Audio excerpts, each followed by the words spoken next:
Welcome everyone to game number 1 in the series. Shadow playing with the Saracens, the Viper playing with the Italians. This is Fortress. Let's actually fix this.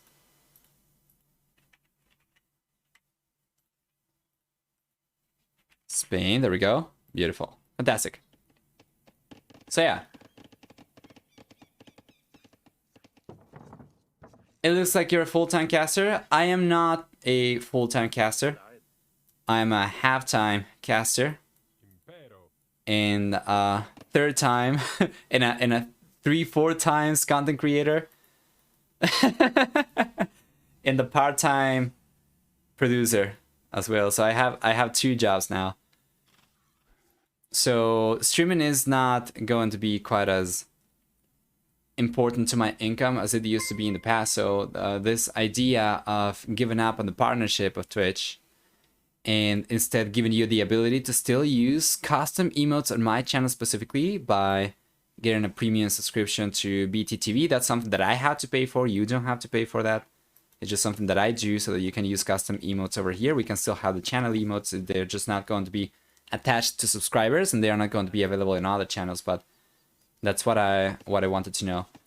And by doing that, I will be able to multi-stream, because by being an affiliate or a partner on Twitch, you're not allowed to stream on other platforms simultaneously unless you're streaming to a short stream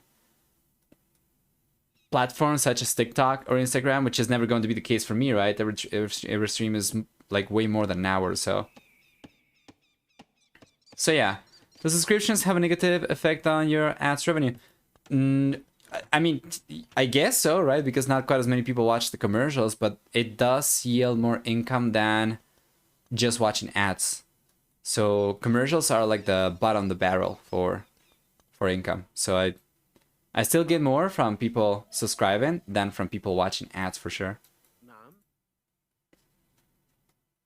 But too much for emotes. The community and the vibes are what matters. I think that we as a community will go with whatever is best for you. In the end of the day, we are here for the content you create.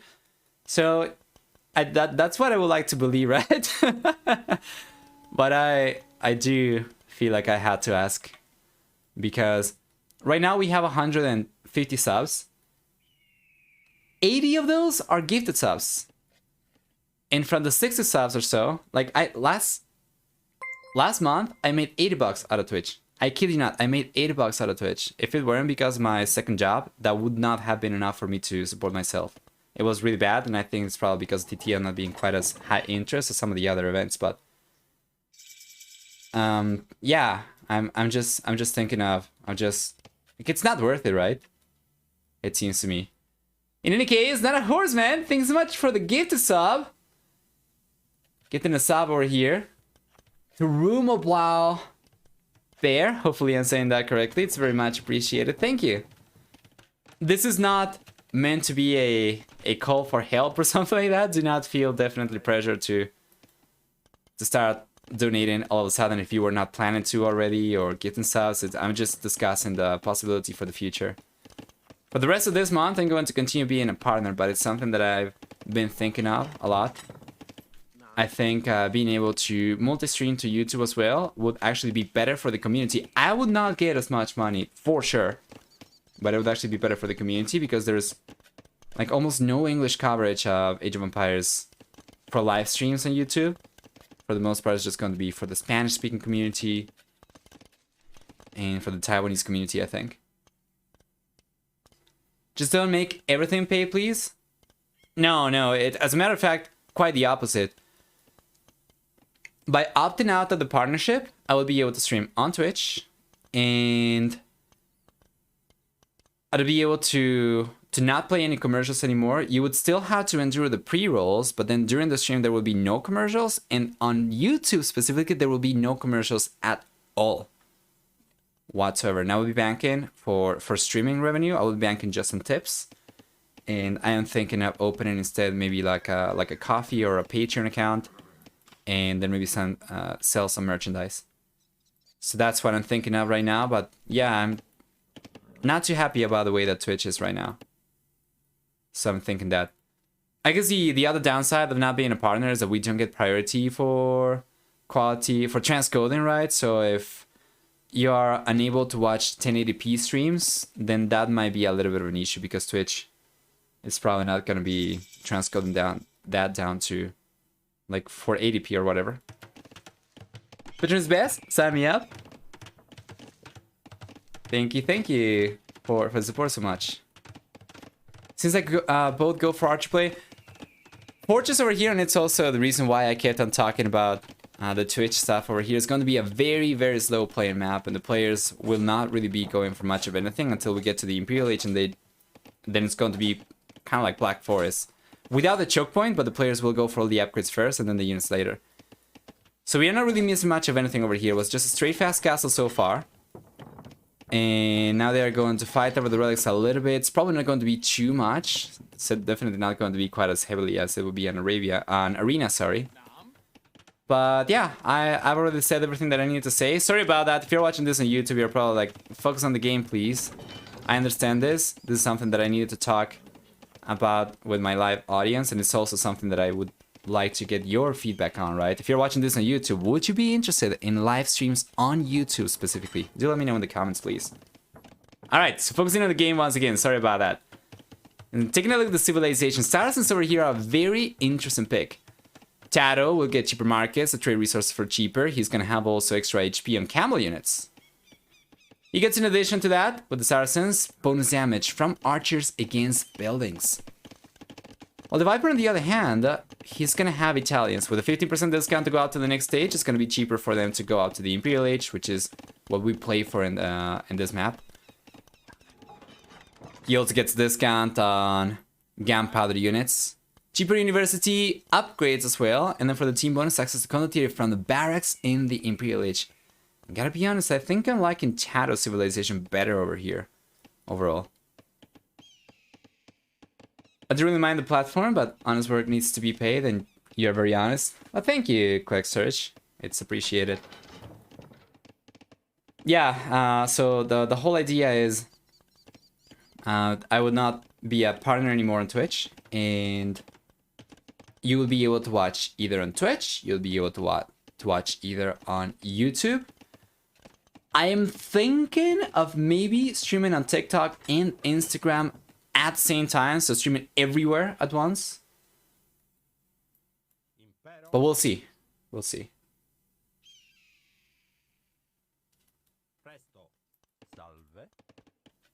That'd be nice though, wouldn't it? There are some challenges to overcome, of course. Chat would need to be unified and whatever, but that's something that you can leave for me to take care of in any case. Would you be able to stream from Facebook? Yeah, like, I can do that. I will be able to stream on YouTube, on Twitch, on Facebook, on Instagram, on TikTok, everywhere.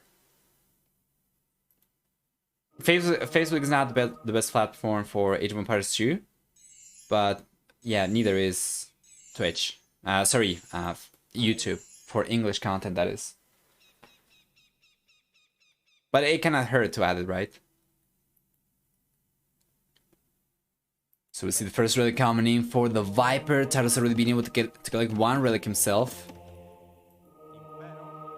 There's the relics are going to be towards the northeast of the map. We have alongside the edge of the map 1, 2, 3 relics. And the Viper, I don't think he knows about that one. He probably would have gone for that one first, right? No, he knows about it. He's gonna try and collect this one at the center. Meanwhile, Tato seems like he's probably going to collect it first, but he's going to end up losing this. There we are. You were asking about the bonus damage from the Genoese Crossman. You can take a look at this. Against Camel and Cavalry, +4, +5. Yeah, thank you, Wonderboy. Appreciate it. Is it possible to watch YouTube live without having an account? Yes. Absolutely. So if you're watching this on YouTube as well, do please let me know what you think about the idea.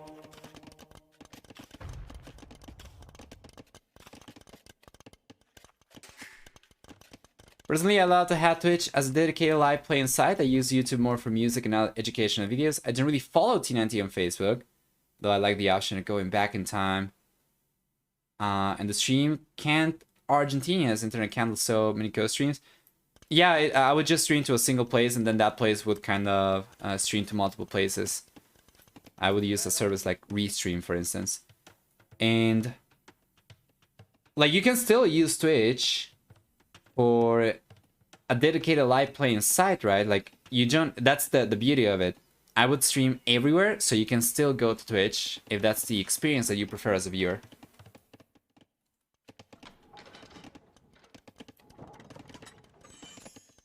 And then, of course, there's the fact that I'm hoping to move out of Argentina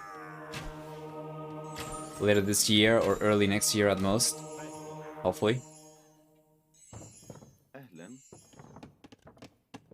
Now with the second job that I have, it's a lot more doable, right? If I were just to support myself with content creation alone, that would probably take longer than that.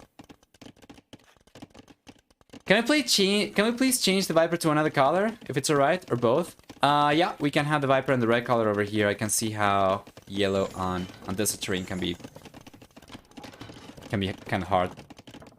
And Imperial is on the way for Tato. As expected, we saw a little bit of a skirmish over the relics during the Castle Age, and then the players will just make a play for the Imperial Age, right?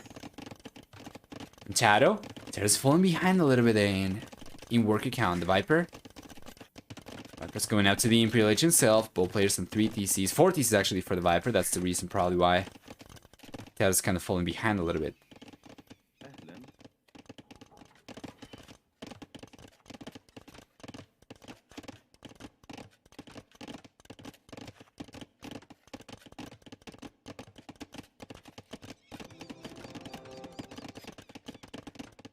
Forecast on the way for Tato. Tatito! He's got some monks left over here as well. Against the units that the Viper could potentially go for, I don't think it's going to be too impactful. And Tato's going for a tome, and seems like he's going to try and make a play for the monks in the end. The Viper's got only 3 monks himself. That is not good! Is Tato not aware that this is... Oh god, this is so bad though! Tato's got no idea! He's trying to breach through a place that actually has a wood wall behind this. And the Viper's reaction is non-existent, because why would he do anything over here? He's just waiting. And take a look, Tato knows about it now. Yeah. There is no point in Tato trying to breach through over here anymore. He's taking the tower down. It's going to be a fortification that he still gets to take away from the Viper, but he's going to have to try and break through elsewhere.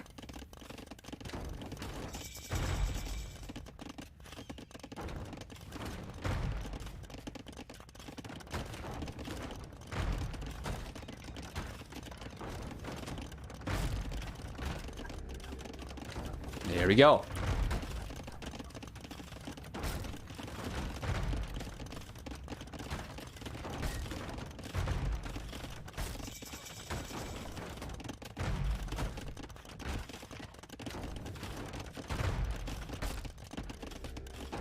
Tower's going down.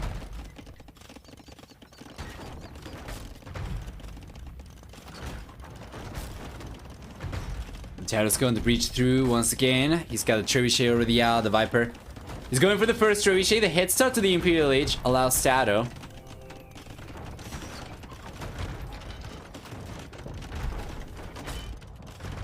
to start taking the castle down, start sieging the castle down right away. He's got the second trebuchet coming out at the same time as Viper's got the first one deploying.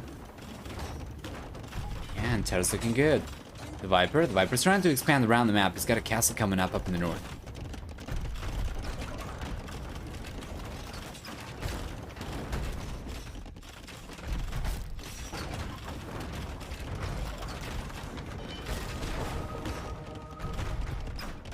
Tato will get the crucial counterweights to enhance its trebuchets and mangonel. That's a good point, and it's an upgrade that I haven't really seen people make use of too much of. As a matter of fact, it's not really an upgrade that I have kept in mind myself.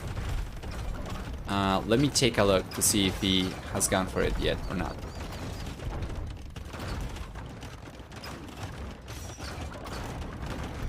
The game is kind of frozen right now. Gonna have to give me a second.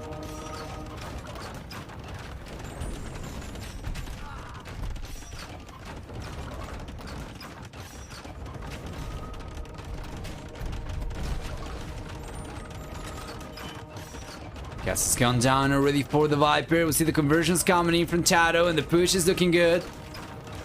Bar cannon's on the way now for the Vipers, for Tato rather as well. Yeah, the game actually kind of froze. I have no idea. Capture still works somehow. But there we go. Trish is probably going down in the end. Yes, sir.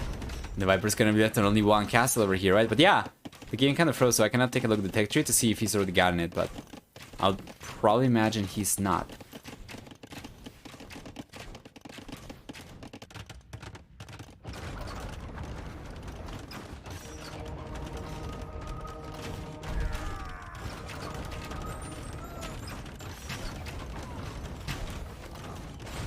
Beautiful. She goes down.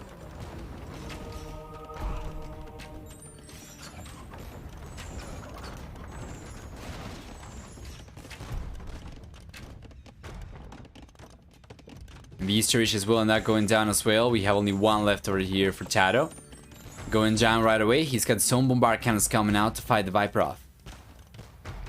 There is no fortification inside Viper's base anymore. Just the towers and the TCs. No castles. And Tato seems to be struggling though to decide on an army composition to fight the Viper. Right now it's got just monks, which of course is not going to work against these crossbows. Bombard cannons. And nothing else. One Mameluke, one Crossman. Balkanar is only now on the way. He's been playing for economy instead, but so has the Viper. So the Viper does have the same work account as Tato, in addition to the military he's been going for as well.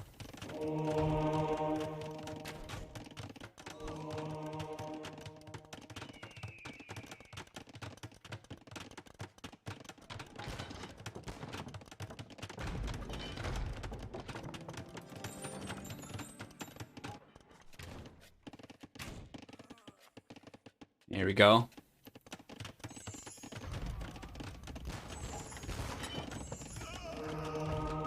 Nice man, that's bombard cannon shots actually. From the Viper, and Tato's trying to get the conversions. He cannot get away with it.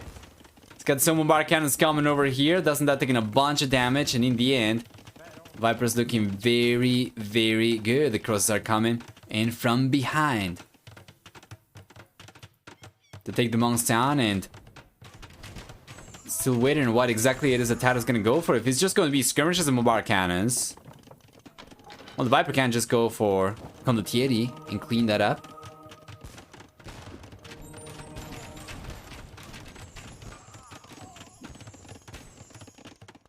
On the right hand side, yeah, the monks are going down to light cavalry as well. Nothing from Tato has worked out so far. I mean, after getting the castle down, the Cheriche push over here certainly did get some damage done, but from that point onwards, he's been struggling to pick an army composition to fight against the Viper, and only now he's going to start going for the crossman upgrades, going for archers. So it's not going to be skirmishers anymore, it's going to be crossbows, probably arbalesters for Tato.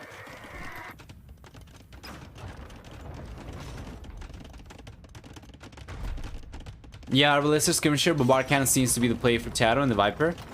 It's just going for light cavalry. With a good amount of these units, might actually end up countering all of that.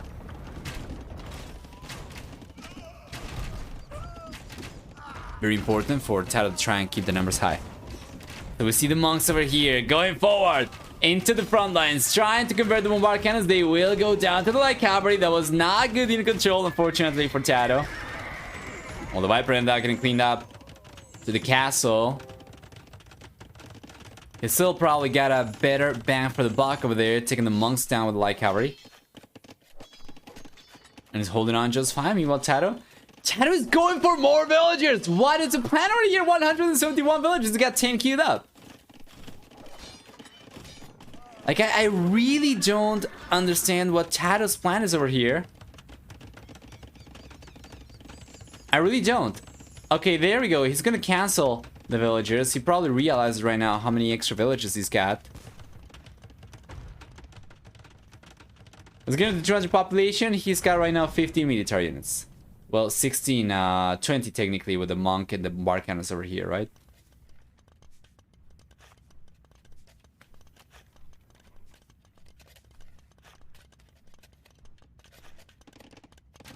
Kill me for Sappers, King Snipe. I would actually be interested in seeing something like that. The Saracens, they do get Sappers, so it could, like on paper, be a possibility, I guess. And Viper's been expanding around the map. So has Tato as well, but Tato's been under a lot more pressure from the Viper than the Viper's been under pressure from Tato. Now we might see the trebuchets go down to the bombard cannon. If Tato plays his cards right, he should be able to take the castle down, but he should also be able to take the trebuchets down. Let's see. Right hand side. The Viper's taking the TC down, and pop goes the Weasel. Vipers, like already, will remain here thirsty for blood. The crossbows will be waiting for the villagers as well to pop out, and now they are there. So the villagers go down, and that's gonna be a cemetery. Bombard cannons do end up taking the light cavalry down as well. But Tato does not really hurt too much from losing those villagers because he was already so far ahead. He was so far overboomed that losing those villagers over there is going to bring the villager count down to sensible levels once again. Something comparable to Viper's own villager count. Maybe cavalry archers. Cavalry archers would be good. Camels and cavalry archers would both get countered by Genoese crossbows. However, he would need also something against that.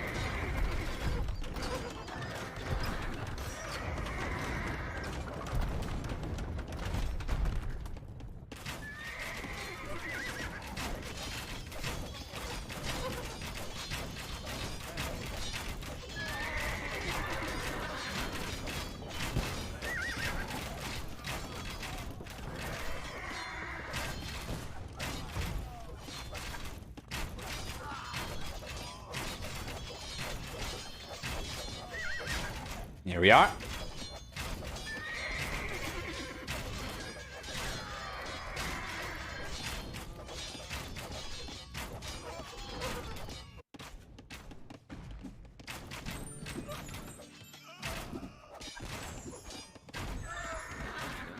Fantastic.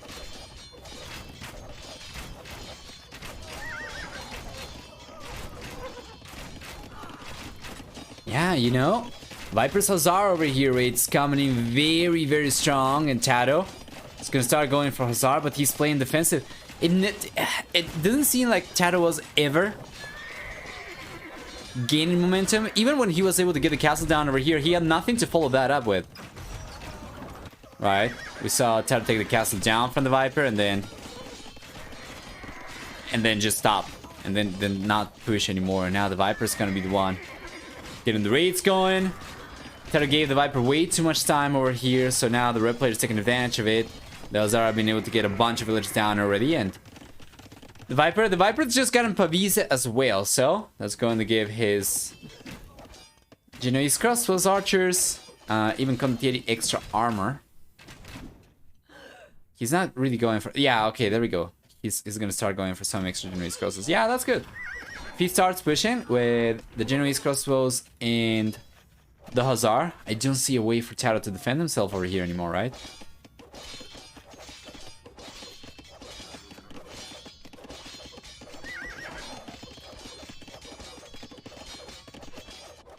And Viper's gonna continue streaming the units in straight to the back of Tato's base. 80 villagers down for the Spaniards so far. Oh boy. And this castle's getting the night for sure. Tato is just not being able to find anything to work with so far this game.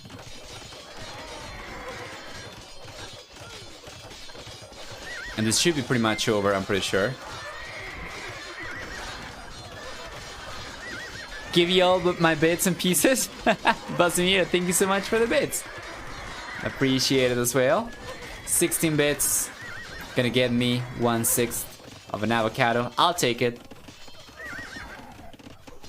Enough for a tortilla.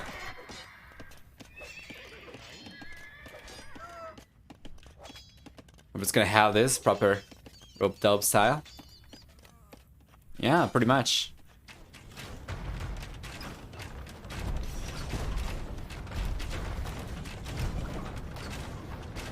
Everything from Tato is, simply put, crumbling.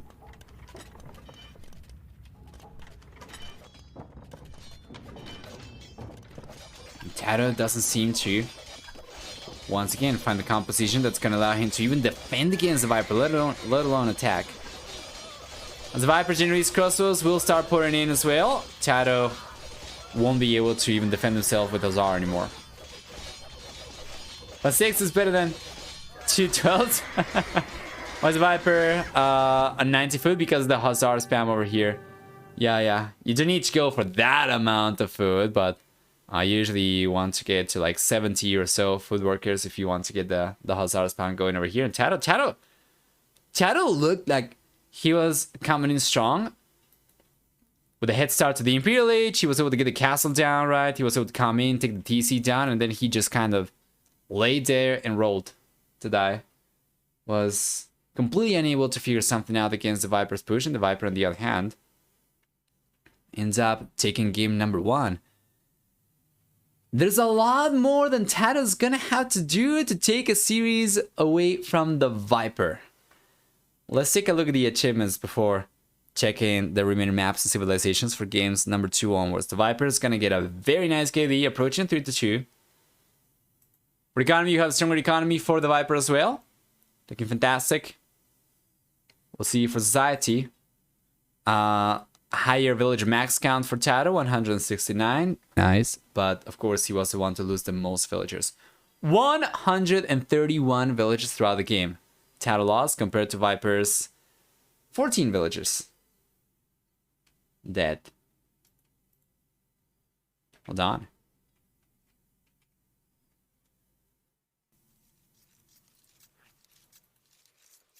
Let's fix the colors over here once again. Same we had before. Tato is going to be playing the blue color towards the right hand side up in the north. The Viper playing in the red color towards the southwest.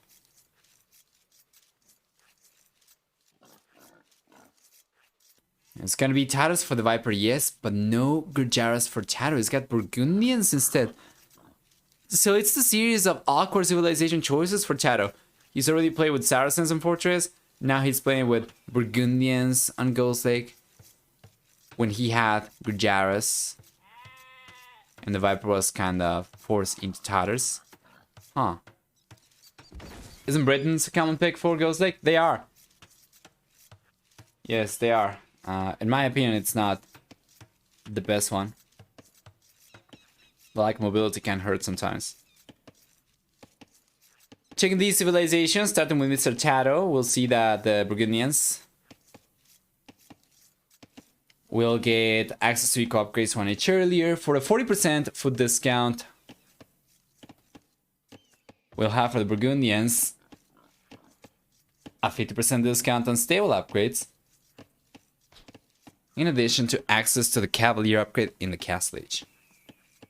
They also get 25% higher attack on gunpowder units, and for the team bonus, relics will generate food for them in addition to gold at the same rate. Now, the Viper's actually getting away with some of Tato's sheep over here in Tato. Okay, he's going to spot 2. He's going to spot these 2 probably. Not quite, just going down the south by the looks of it.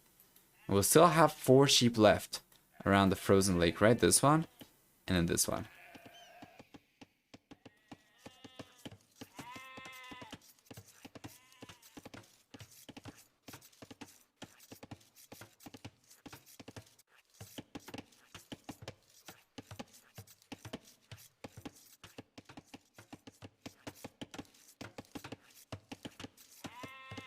Brazil has not found his own sheep, but he's in the scout forward in order to try and take as many sheep away from Tato as possible. And how many do we have for the bull player? So he's got 4 sheep left over here. And the Viper is going to find these 2. These 2 are still out for grabs. The Viper has taken these 2 away from Tato, and he's got these 2 available still. So right now, the Viper's got 5 sheep. That's going to be 7. That's going to be 9. That's going to be 11. And then if he gets this one, it's going to be up to 13 sheep, right? But it seems like Tato's going to get these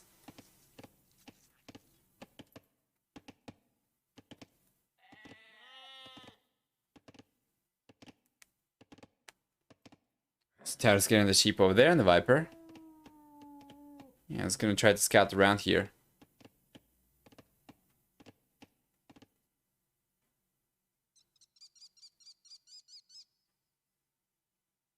It's going towards the sheep.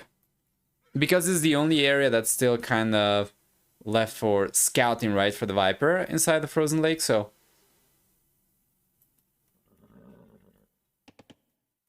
Is he going to end up walking into the sheep from Tato? That is so close!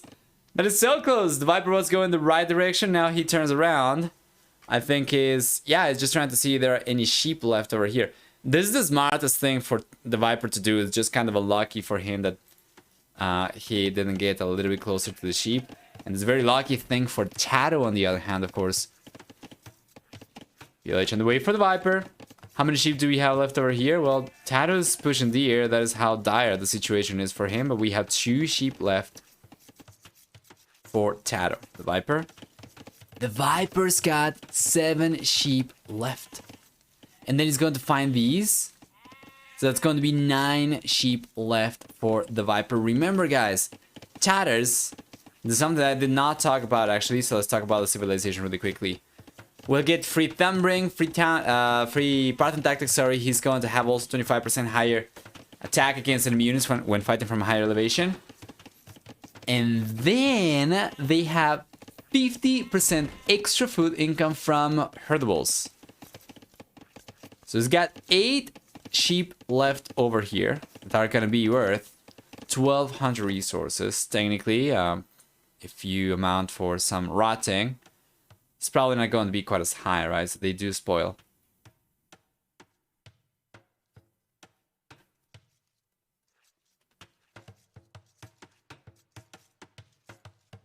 Another reason Burgundians feel like a weird pick, doesn't need those early eco upgrades as badly on this map. But he can get away with it though. I guess that it's probably going to be about that. Because this map is going to be very wallable, you should be able to wall yourself in. But I say that as the Viper's actually body blocking the villager over here. Is going to try and get the village down. He's going to get away with it. That's going to be first blood, guys. The Viper gets the villager. And Tato's in a whirl of pain. It's not even going to be the end of the push. And this is already kind of paid off for the Viper, right? The 2 militia drush. If he can get more, that'll be unreasonable already, to be honest, for the Viper. But yeah, I would imagine the Tato civilization choice over here is based on the fact that this map is going to have the players spawn very far away from each other, and you can get away with the earlier eco upgrades, but it's been rough. It's been rough. Now, we have the militias coming. Scouts going down, most likely, right? Only 1 HP, I think, on this one. 3 HP. Still, should go down to a few hits.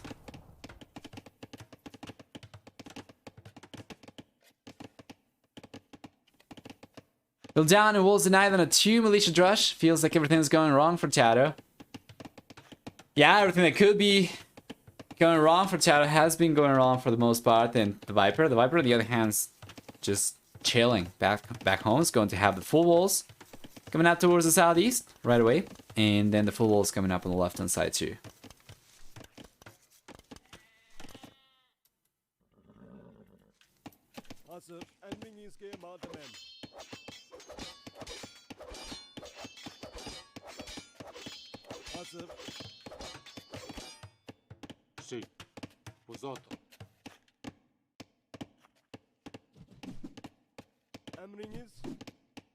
There we are.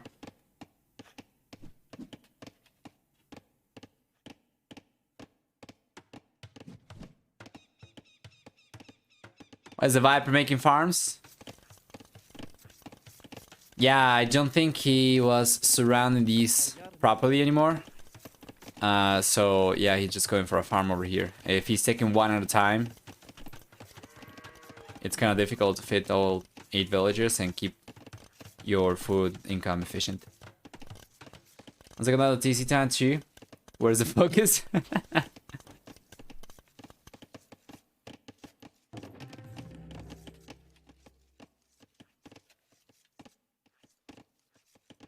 Viper should be on his way to the castle significantly earlier compared to Tato as well. Farms because it's important to have veggies in diet. Can't only eat meat. Who won the last set?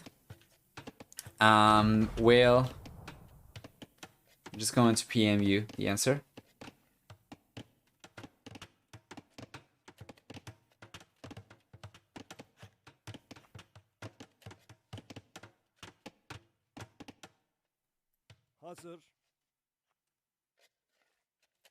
Misha's still roaming around from the Viper.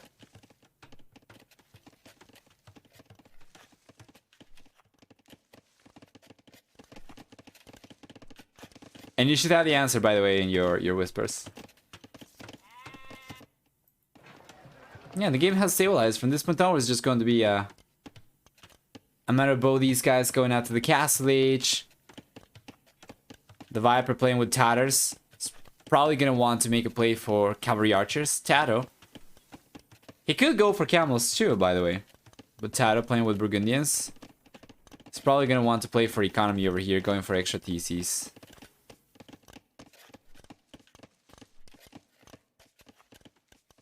Why Archers now?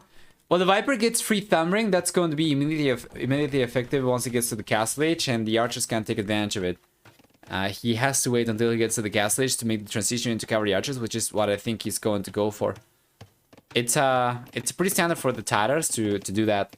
You open with Archers, and you go for a good enough amount that's going to justify investing into the Crossman upgrade, Bakin Arrow, and then eventually you make the transition into Cavalry Archers. Right now the Viper's got only one Archer range, but mind you, he's got a stable already, so we're gonna see Bloodlines coming up eventually for the CA. Well, Tato is expecting range units of some sorts from the Viper, so he's already been going for skirmishers. Farms because most cattle need vegetables to be fed.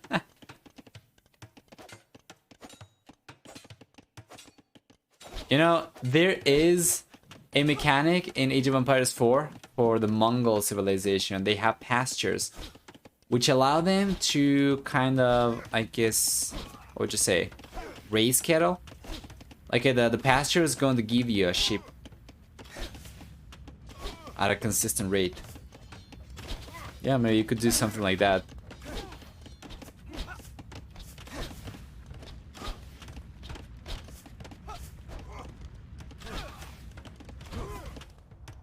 Viper's breaking through. It's coming in.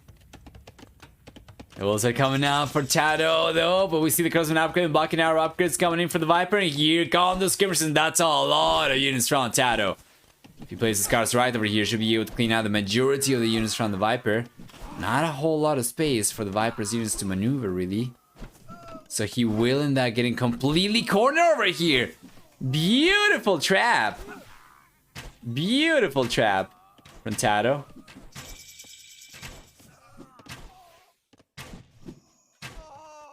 I don't think this is necessarily what he was going for, you know, intentionally. He was just trying to get the second layer of walls to prevent the units from coming in, but he was still able to trap Viper's units for the most part. Still ends up getting cleaned up though. Tato, that is, and the Viper.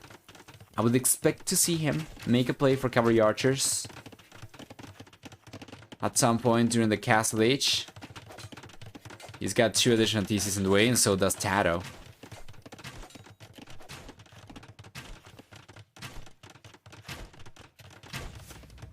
Viper's villagers should be scurvy.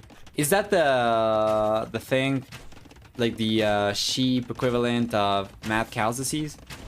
I think I saw a video about that yesterday, very conveniently, so that I would know the vocabulary for now, but I'm not really sure. I might be confusing it with something else.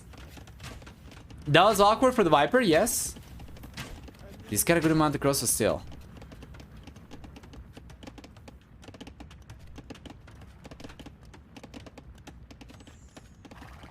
Oh, vitamin C deficiency. Ah, okay, my bad. Yeah. That's not what I was thinking about. I'm not really sure what the new Spanish would be for that one.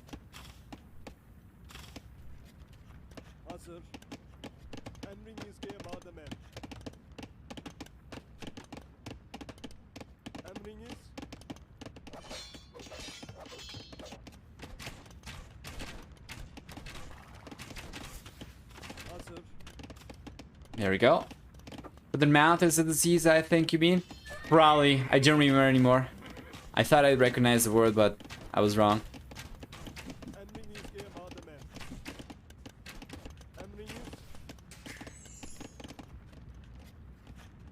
Yeah, there we go. So there is one cavalry archer over here from the Viper, right? And if he wants to make a play for cavalry archers, he will need a second archer range for sure. One is just going to take too long for him to produce a good amount of units. It's not going to stop him from trying, though. Still producing from the single archer range. Siege workshops on the way on the right hand side.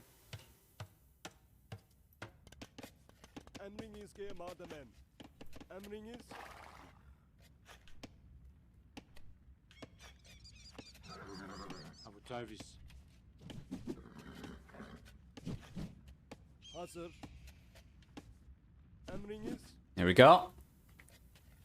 I think the 2 is the minimum if you want to go cavalry archers instead of just cavalry archer. That is correct, Parisian. If you want to, well, I mean, simultaneously, right? Because you can still kill cavalry archers from one, but they're just not going to train at once, of course.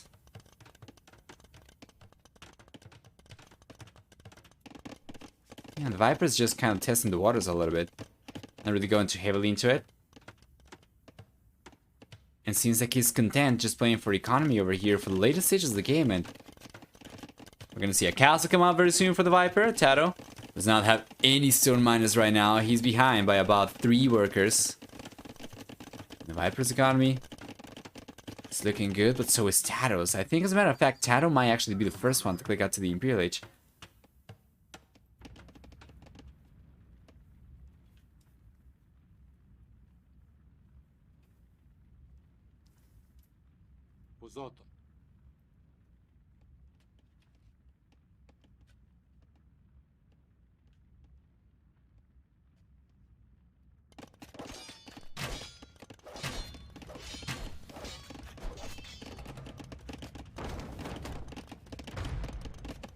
There we go. A little bit of pressure coming in from the Viper. As he goes for the 4th TC, he's just going to double down. Alright, now we're talking. This is interesting to see. 2nd stable on the way for the Viper. Not at all what I was expecting to see. What is this going to be a play for? What, Cavalier? Tato's going for Cavalier. Is this a reaction from the Viper from seeing the extra stables coming out from Tato? No, he only sees 1 stable for Tato. The little player's going for 4 instead. Yeah, Cavalier for Tato's got Chain Bar the number on the way. Meanwhile, the Viper doesn't even have Scale Bar the number right now. It's got only 2 stables, mind you, so Tato's production is going to be so much stronger as well.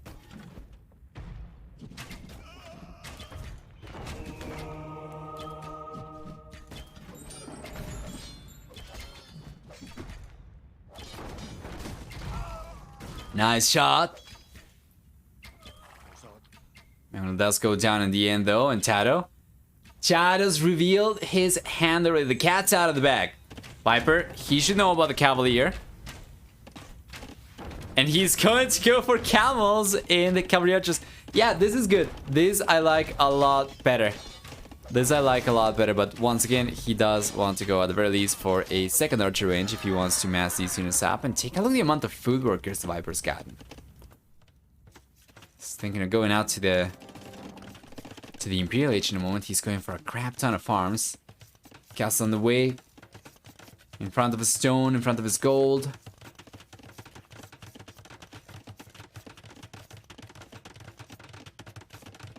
Probably would have been better for him to get the castle in between both these resources, but regardless.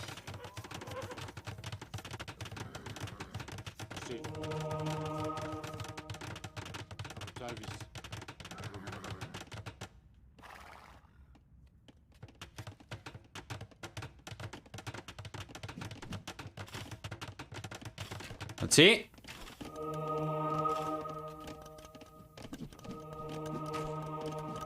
Conversions coming out right now from both these guys against each other. We have Atonement. And the camels are coming out on top. Now, It's not going to be just that. We also have the Kesha coming in from the Viper, but Tato's push. Tato's push is looking so much stronger. He does not lose in the siege though. Some of these units get counter-converted. Yeah, and you know what? The Viper's Monk over here actually clutched it up. The military for the Viper is looking strong enough to hold on against Tato's. Well, that was not the case a minute ago. And Tato's gonna make a play for full Cavalier, guys. And the Castle H seems to be sticking to this. 4 stable, 6 Cavalier with the queued up. He's going for Fortune. He's recognized the situation. Probably expects the Viper to be clicking up to the Imperial H very soon. And once he gets there, Tato's gonna get access to Paladin. In the Imperial H for a 50% discount. The Viper, on the other hand, getting to the Imperial H over here is going to give him access to Timbered Siegecraft. Just saying. Let me dream, alright? And then in the Castle H here, where he gets access to Silk Armor, he's got good cavalry to work with. It's gonna go for full common production, I would assume, right? After clicking out to the Imperial H. He kinda has to, or he needs to go for the monks, or he needs to go for the pikeman right now. He's got none of either thing. So the Cavalier coming in from Tato. And the Viper.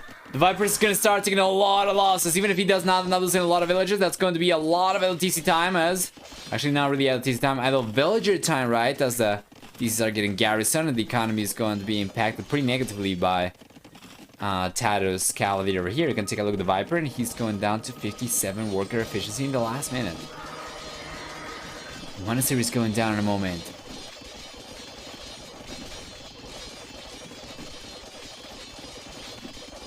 The Tato's get fully upgraded cavalry archers, yes, and then some. They get better than fully upgraded cavalry archers even. With silk armor, they go above +3, +4 defense. So they're pretty good.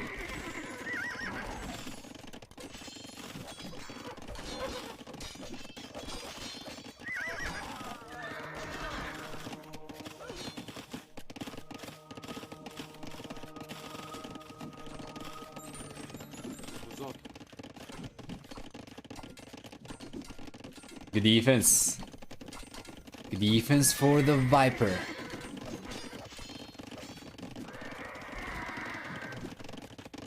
Right hand side.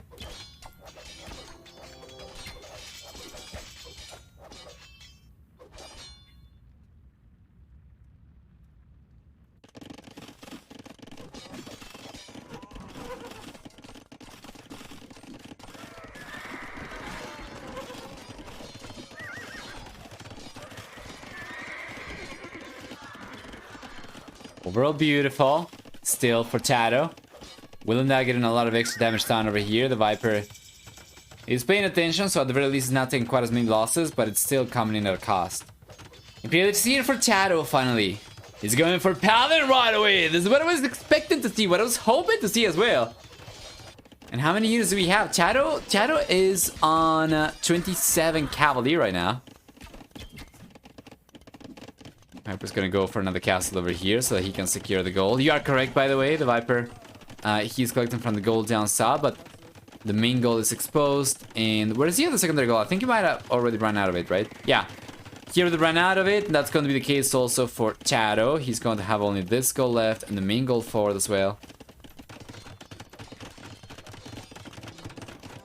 So that's good from the Viper. Ideally, he wants to go and collect the relics once again.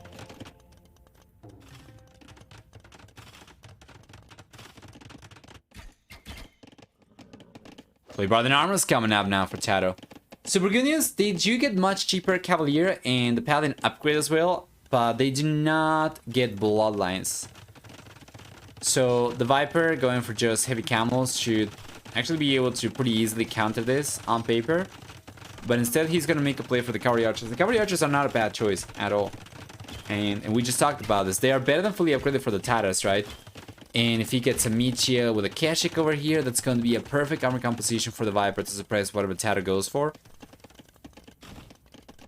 Unless maybe we're talking about the button, perhaps, but it seems unlikely we're gonna get any of that, given the fact that Tato's not going for any extra villagers. Heavy cavalry archers on the way now for the Viper. How many archer ranges do we have? He's gone for a bunch more on the right hand side. We have 6 archer ranges. That should allow for much faster army massing.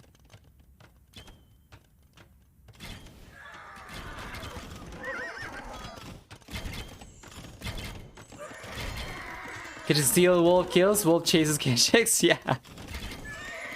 They need to hunt something anyway. Thank you, Farijan. Rogue, that's very, very considerate from you. Now we have a elite cave check, right? Caching right now for the Viper. So he's got heavy cavalry archers with bracer, with chemistry.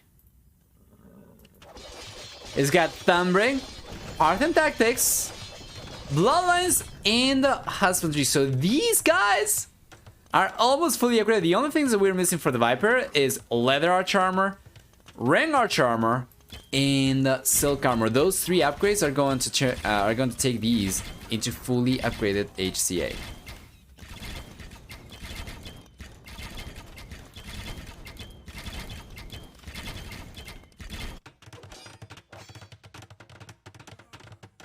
We're just going down the left-hand side from the Viper. Tato's paladin, Castle's coming up, so Tato can take the TC down eventually, but the Viper's looking good still, guys. It's gonna get 200 population very soon. And he's getting to the numbers of cavalry archers that he needs, right? So the Keshik, he needs a meat shield only from these guys. But the cavalry archers, those are going to be the numbers that we need to see from the red players. So the Keshiks are coming over. Around the paladin, straight into the trebuchets. They're going to be able to get the trebuchets down. 1, 3. Does go down. It's going to be 2 out of 3. That is so close. And he got it.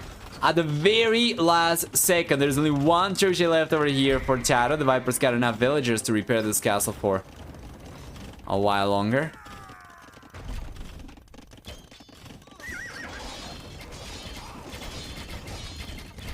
He's by the stone, though. It seems like he's just going to let the castle go down. Well, he's got 3 castles otherwise still left, so it's not too bad. He can still keep on going for Keshik. For Kipchak, sorry. Wait. Yeah, it's Keshik. I'm confusing this. For the Kumans. Hold on. And then on the left-hand side, the castle from Tato does come up. So Viper, I am liking Viper's map, army composition over here quite a lot.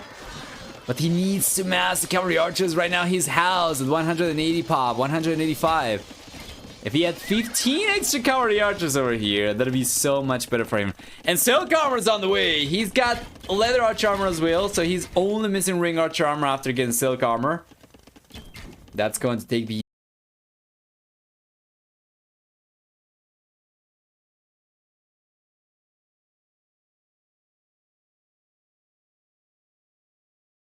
This is what I'm talking about, right?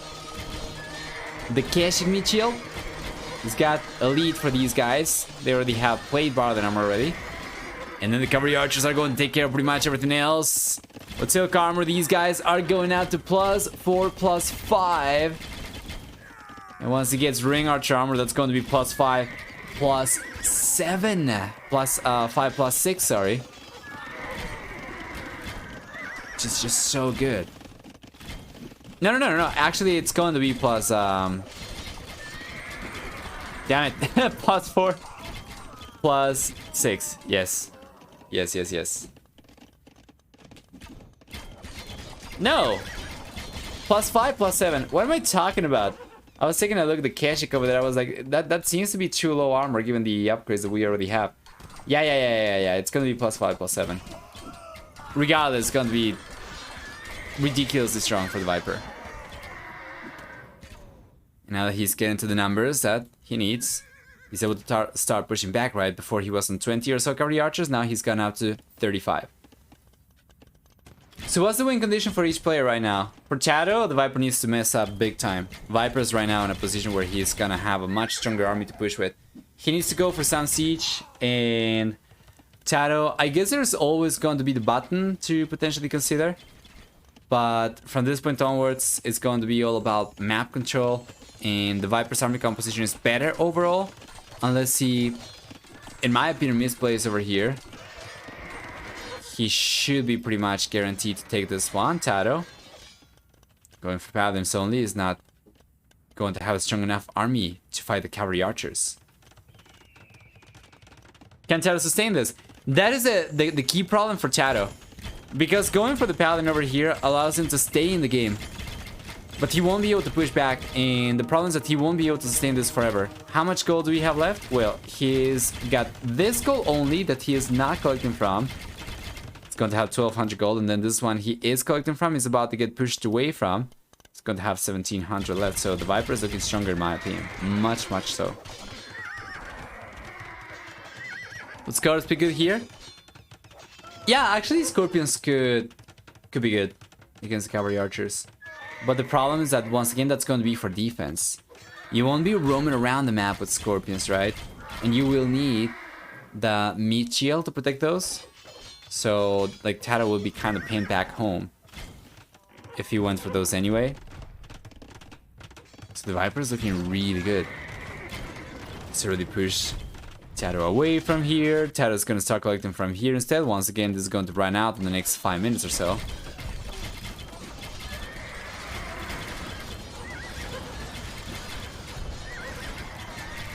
Will they be worth it? They will definitely be worth it, even without one-shotting the cavalry archers because of the pass-through damage. The problem is that they just don't have the mobility.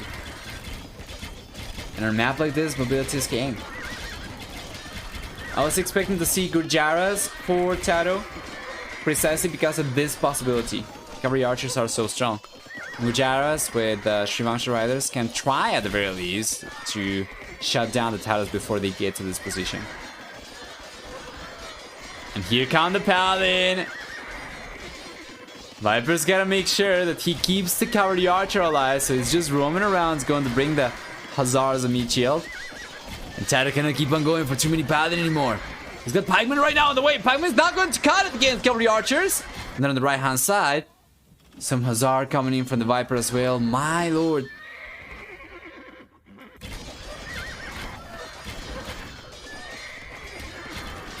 Yeah, and Viper, this is what I'm talking about, right?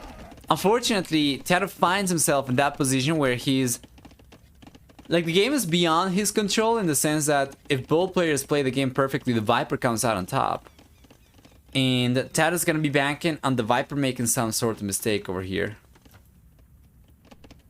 to come back into the game. So long as the Viper is able to hold on to the cavalry archers, it's gonna be good against the Paladin. It's gonna be good against the Halberdier. He's gonna be good against Flemish Militia, potentially, even in the Viper. The Viper's going for Herbal Medicine. He's gonna try to reset the HP of his army very soon. Gotta love it. And no more Paladins anymore for Taro, indeed. Full-on skirmishes for him. Meanwhile, the Viper's coming in with one half of the cavalry archers. Straight to the back of Taro's base, and Taro's skirmishers are going to be down the south for the most part. This push, I don't see how it's going to be strong enough from Taro, as he's got mostly trash to defend the trebuchets. And the Viper can take his own trash and take these down. His own trebuchet, sorry, and trap these down. He can take his own Hussar, go forward and take the trebuchets down.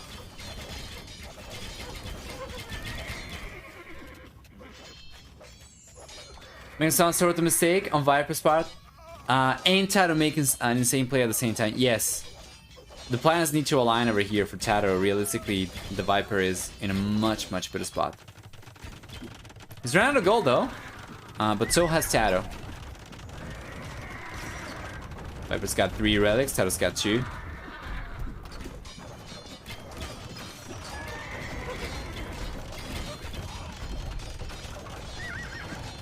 I didn't see a group of Prongers on the field, so I don't know how a mistake could even do anything. Yeah, how is a mistake going to happen, right? I mean, the Viper would just have to not pay attention to the cavalry archers alone and just leave them to fight against the skirmishers. I feel like that's probably the only way in which he loses this dead ball of cavalry archers, and Yeah, he's doing a good job so far. Taking a bunch of villages down from Tato, down to 100 vills. And the Viper, the moment that the skirmishers show up, it's going to bail with the cavalry archers. Right now, interestingly enough though, the Viper is going for just Hussar. He can replenish the cavalry archers he's been losing to the skirmishers for sure. It's not something that he's thinking of right now. He's just going to try and make a play for the Hussar because it's going to be strong enough against the skirmishers already anyway. Yeah, and doesn't that pushing Tato away?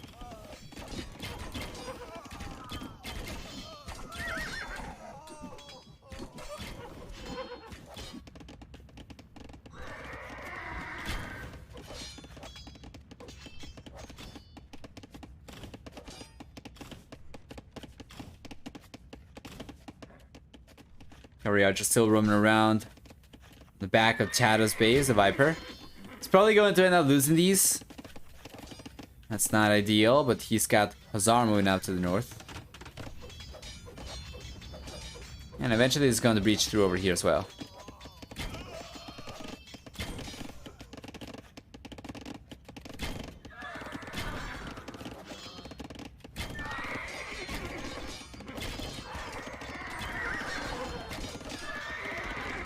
There we go. The cavalry archer get cleaned up, and the Viper. The Viper's not replenishing these though. It's just going to go for Hussar and skirmishes. Once again, he's got enough gold to keep on going for the CAs. Just a Tato's full transition to skirmishes over here means we have gotten past the stage of gold armies. It's going to be all about who's got the better trash. And bad news for Mr. Tato over here. Silk armor from the Viper is going to give cavalry archers, step lancers, and the Hussar the extra armor.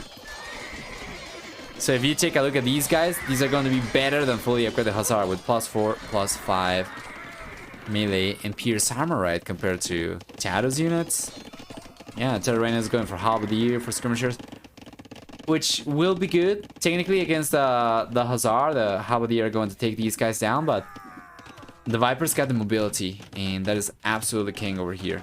Should be able to go forward, keep on putting pressure, suppressing Tato's economy, and damage is going to pile up, right? Right now, he seems to be just trying to focus on fending Tato's push off the right-hand side, so let's take a look. Here come the Hussar, everyone! That's a lot of halberdier over here as well from the blue player, but it seems like rounds coming up as we see a double envelope, I think, from the Viper coming up. At the very least, he was trying to get it. In the end, it's going to be more like a single one, but he does end up taking a bunch of the halberdier down, a bunch of the skirmishers down. And Viper's going to start going for his own skirmishers. This is so weird, though. Viper is not really going to have anything going for these skirmishers that's going to make them any better compared to Tato's, except for ring archer armor, right? Only. I think for the rest, they are going to be about the same. Yeah.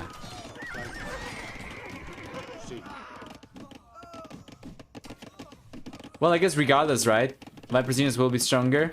The Hussar will be stronger. The skirmishers will be stronger overall. Tatters, if I'm not mistaken, they don't get access to halberdier, so they cannot go for it. But with their stronger skirmishers, it might not matter that much. And once again, this is something that I'm not really sure I agree with. I would definitely prefer for the Viper to try and make a play for the raids as opposed to throwing the Hussar straight into the halberdier Tato. Yeah, it's gonna trade. It's gonna take these trades any day.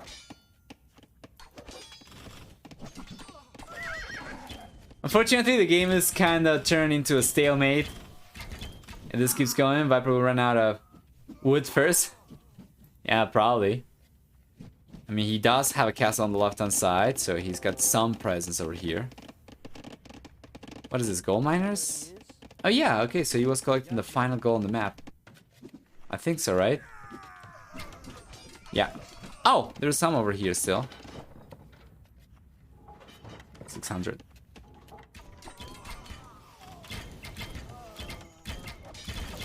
The bottom would probably be a good idea here, honestly, before gold gets out of hand. And it'll be a surprise. True, true. Something like that actually could work out for Tato. And when I was talking earlier about the Viper taking this game for sure, I was mainly referring to as long as the players had access to their ideal army compositions, because the Viper had access to gold, Tato had access to gold, and then the cavalry archers kick in the Keshik against the Paladin. They were working out pretty well, but now that we have transitioned into trash, game changes. I'm still liking Viper's trash better overall, but yeah, all of a sudden something like Flemish Militia, or Flemish Revolution rather, could potentially make a big difference for Tato. He will need to go for some extra siege though, in addition to the upgrade, because the Flemish on their own right are not going to take the castles down, the TCs down, so you will need to go for like a couple of bombard cannons in addition to that. And given the fact that there's almost no gold left on the map, I don't think that's going to be much of a possibility anymore.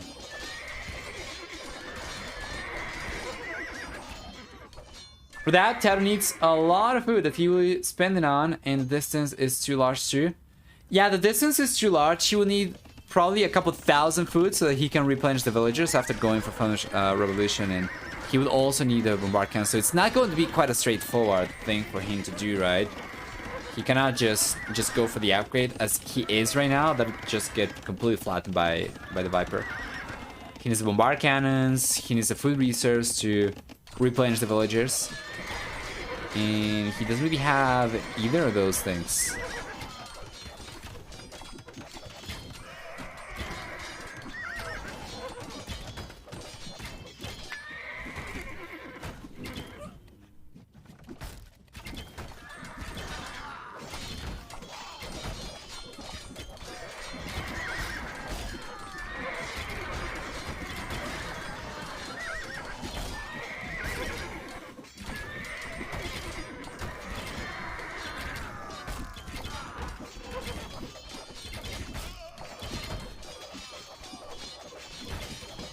And it's going to be Tato the one to put pressure.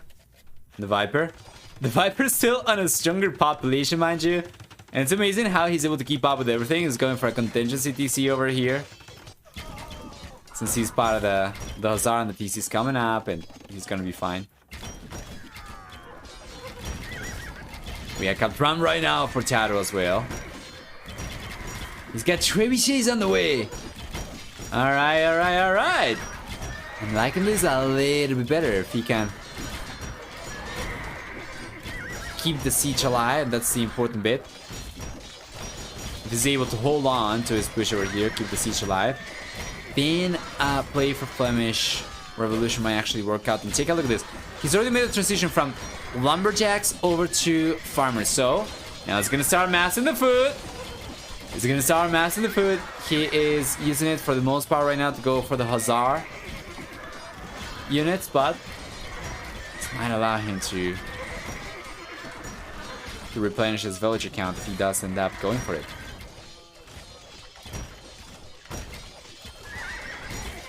Honestly impressed that Tato has taken this to a stalemate after the Viper masked so many cavalry archers. Yeah.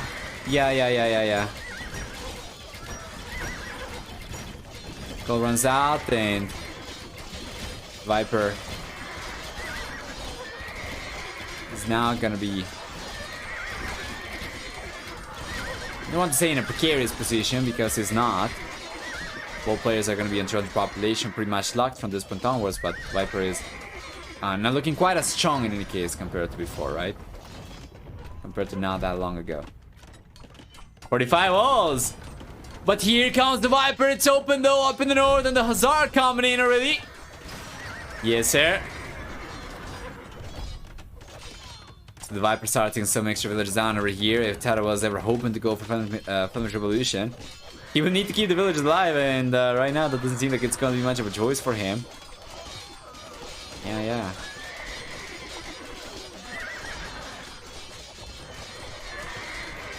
That's a lot of villagers going down from Tato. Down to 109, 160 population for the bull player and the Viper. The Viper's looking great. He's got now 59 units. Actually, that's going to be more like, 48 units queued up, the Viper that is, and he's already locked at 200 population, while Tato on the other hand is kind of struggling to replenish units faster. or even at the same pace, he's been losing these. In game number 2, already 1 hour into it, it's looking very long.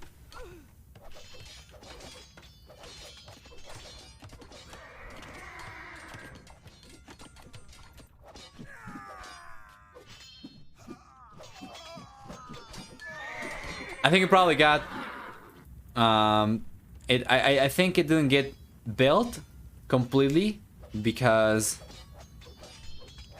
I think there was a missing tile over there more so than an overchop.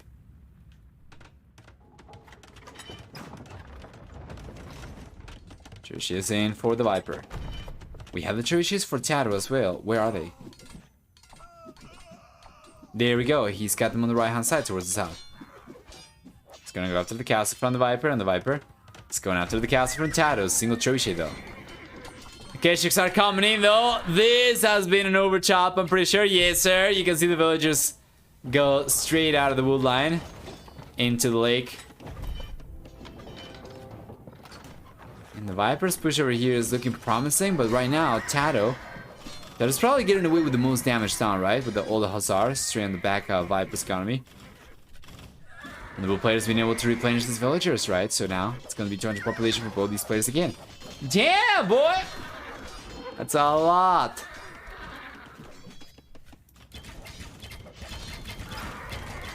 Viper needs a tree. Yes.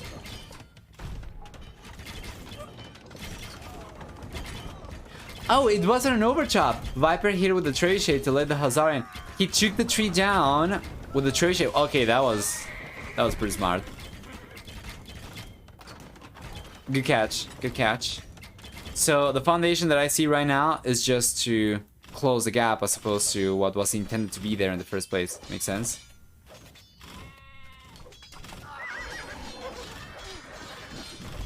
Here we are. Chatters once again getting a lot of damage done over here as the Viper's already lost the trebuchet. The Viper's losing the TC over here. Chatters starting to get some good damage done. The Viper's got its own push coming up. As he's taking the monastery down, he's taking the castle down as well, and very soon it's going to be coming in straight into Tato's soft underbelly. Look at the push going himself. And unlike the Viper though, Tato does not have any extra fortifications over here to defend this economy with. Yeah, about 55 villages over here, particularly by 3 TCs. Shouldn't be enough down the south. The Viper does have a castle still up around his base. He's got a good amount of defensive units over here to defend himself with. Meanwhile, up in the north, he's trying to spread the Tsar around. Tato's gonna start taking a lot of village losses.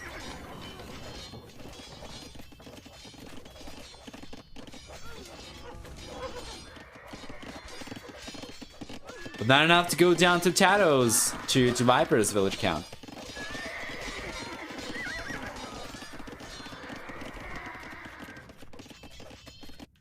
Yeah, the game is going to kind of stagnate a little bit once again after the Viper's push. Seemingly very strong one. Ended up getting cleaned up by the Hussar. And Tato's seemingly strong push over here got cleaned up as well by the Viper. So these players are going to be going out to 200 population again. Viper seems like he's probably getting the better end of the deal though. Now that he's been able to breach through over here, if he sends extra units, Terra's going to have a harder time defending without any fortifications. And then on the right hand side, Terra does not have the trebuchets anymore. The Viper, he still has the one trebuchet. He's still having population a little bit. We'll see.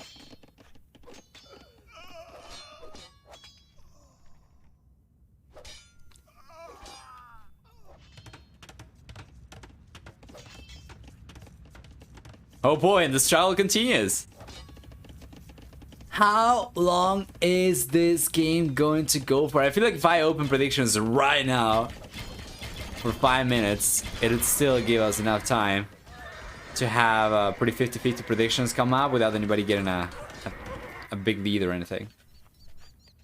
I wonder if this is the longest game of the tournament. It's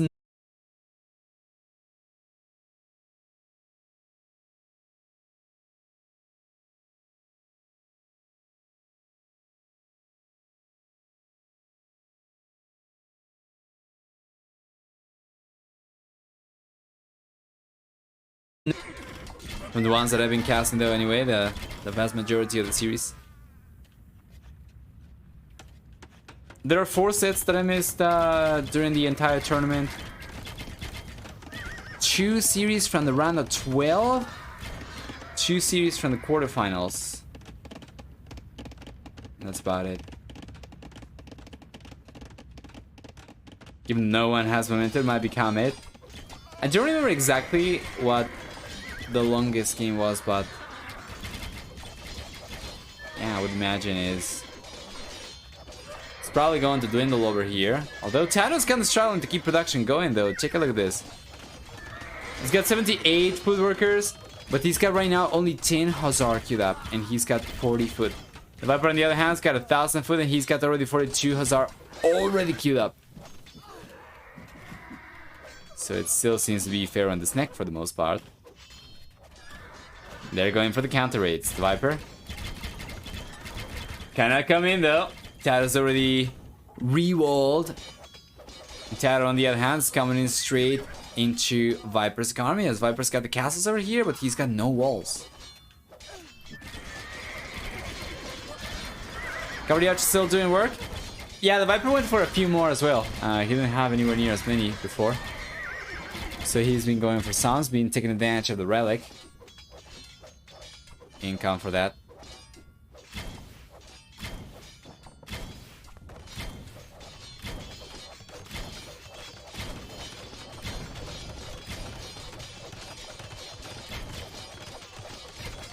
But anyway,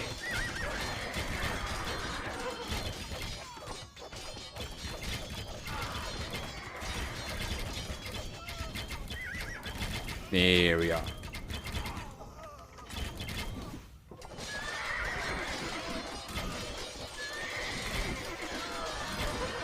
Much stronger presence in front of Tato's base of the Viper than the other way around. And C-Tram is here for the Viper as well, yes. He's got some on the way. Tato's gonna start coming for Paladin! He was waiting! He was saving slowly but surely enough resources to go for it. It's not going to do anything though. If we are to make a transition back to gold units, which is obviously not possible to sustain, but even if just briefly, the Viper's army, as we already saw in earlier stages of the game, is just going to be the stronger army. The Paladin.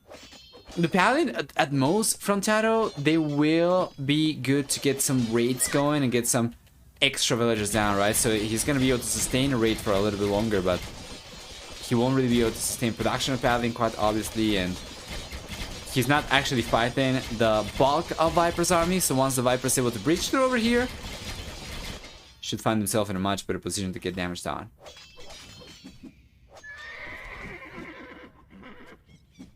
And Tato's going for some villagers, and once again, he's got a good amount of food, but everything he's getting for food, he's going just for Paladin, right?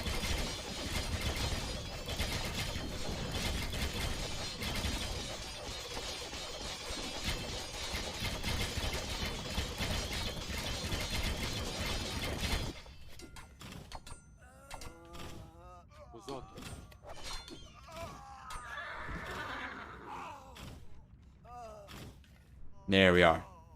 Doesn't seem like Tato can stop that C-Tram push. Yeah, that is a problem. Tato's Paladin play isn't really doing much of anything. And Viper's Cavalry Archer and Ram play over here on the other hand is just getting so much more damage done.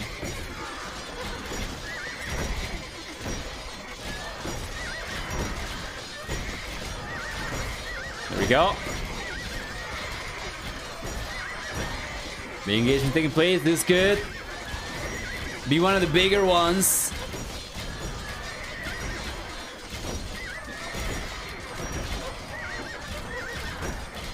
Cavalry Archer still coming out on top. Yes, sir. And the robs are coming in.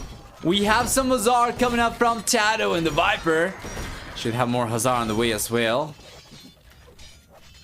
He's going around the right hand side. He's got a bunch over here that he's not realized about. He needs to send up in the north. Looks like GG for Tato.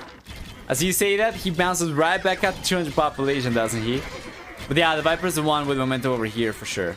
His push doesn't seem like it's going to be running out of steam anytime soon. He's got 5 additional stables coming up on the left-hand side, and this is a beautiful play for the Viper because this way he'll be able to replenish the Hussar without having to have the guys travel from all the way back behind this castle. And just go for the Hussar and they'll be right there.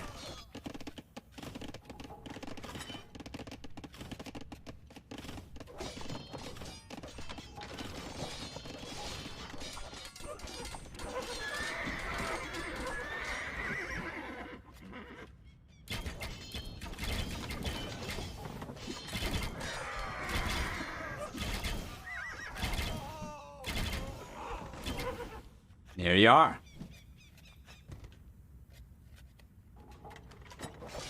Viper's coming in once again with extra sea trams. Got 4 right now. And I think this is still open somewhere, isn't it? Not really sure, actually. Well, if it is, the Viper's gonna be coming in. We know that. Oh! It's getting open! It's getting open! It's getting open! Now Chato's going to let the units in. The Viper can't come in. This could be a ruse, so the Viper's gotta be careful. Notice that he left 1 Hussar, keeping the gate open here. Yeah, and it could have been a ruse, but the Halberdier will go down from Chato. And this is the thing, unit control from the Viper needs to be on point, not to lose these units easily or for free, right? So now the gate goes down and the Hussar are coming in. They are going to be the couple from the cavalry archers, but they will still end up getting away with a bunch of villager kills over here. As you can see already, that's going to be 1, 2, 3, 4 villagers, 5 villagers going down most likely. Yes.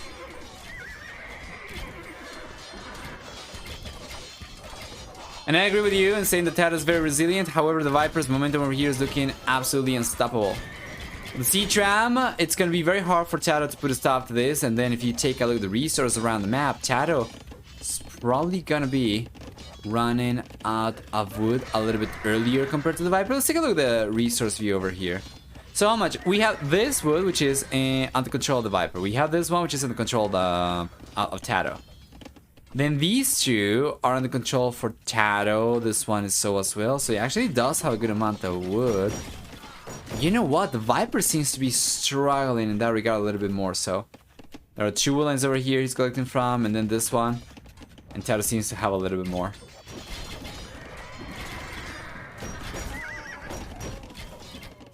Never seen Nova Zoom before? Nice touch? Oh! Yeah, it's good. Ideally, later this year, if I manage to upgrade my setup, I would like to have a 4K canvas, which would allow me to zoom in without it going to crap. Without it looking extremely pixelated. Actually, I can probably just fix that right away, but it's going to still look like very blurry. Yeah, like doing the zoom right now is not going to be quite as pixelated, right? But still not good. Left hand side, we see Tato trying to come in with some paladin still. The Hussar. Yeah, Nova Zoom looks like the original game. Ideally, if I manage to upgrade my setup and start recording locally in 4K for YouTube, potentially streaming 4K on YouTube as well, then could be good. Cavalry archers must have like 150 kills or so, and you will be short by a lot. 314 kills from the cavalry archers for the Viper. My lord.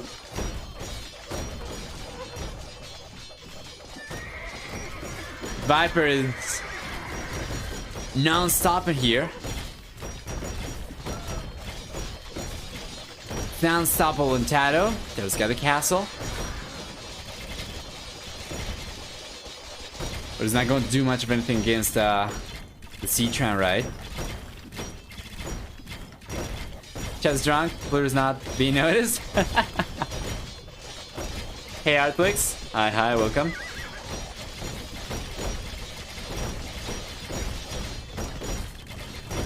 Everything seems to point out the Viper taking this game, of course. It's been the case for the last 15 minutes or so. And this would probably be one of those situations where Tad's got nothing to lose and we could potentially see the button, but the amount of cover the archers the Viper's got over here doesn't seem like it will work, really.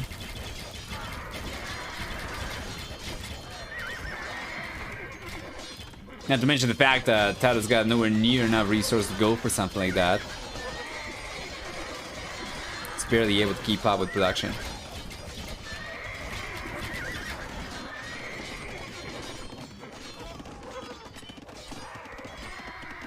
Yeah, Viper's gonna have to try and find a different angle. Oh, it could be getting over chop. Not yet, not quite. Tad's gotta pay attention over there.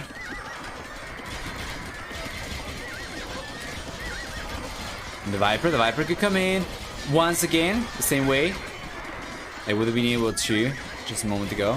Potentially try to come in over there. Every time that Tad sends a scout outside the walls, is going to open the gate. And the Viper could potentially just leave one Hussar in. Or under the gate, kind of like this. And Tad goes down to call it GG, guys. Population was starting to crumble. I was kind of hoping we were going to get the button at some point in the game, but Tad calls a GG over here. The Viper's going to collect the second game after an hour and 37 minutes marathon. 38 minutes even. Close to it. Viper's going to be the one taking the game. And Tado is going to end up losing his first home map, if I'm not mistaken. Let's go back and take a look at what we get. Let's actually take a look at the achievements first. And you can see that it's been a long game when the Imperial Age is behind the 50% mark of the timeline, right? Where's Imperial Age? Imperial Age is here, like 36 minutes into the game. 35 are here for the Viper, and then we have like twice as much game left after that. Like, they could literally have played 3 games in the span of this. For military, we have a very nice KD for the Viper. The ratio is going to be a little bit higher than 3-2 in the end. For economy, we have a stronger economy for Tado, who ended up collecting about 21,000 extra resources. Did not make a difference, though. The Viper's KD was so much better than the extra economy from Tado accounted for. But then just adds another 150 kills for the Carry Archer's Mass. Yeah, that's most likely the outcome from that. And for Society, we'll see a higher villager max count. That's a little bit higher for the Viper compared to Tado. He did end up losing 123 villagers, if I'm not mistaken. Actually, 113 villagers, my bad. The Viper. Tado ended up losing 203. Big numbers for this game. Hard to make sense of.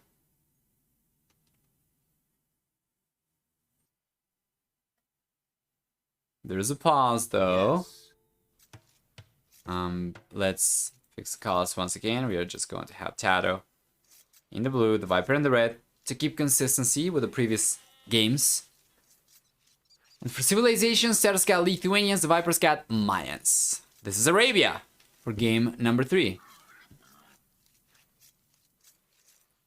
Tato will get the blue player with this civilization, 150 extra food upon starting the game. He gets 10% fast movement skirm, spearline units. On top of that, we'll see for Lithuanians also. He's gonna have... There we go.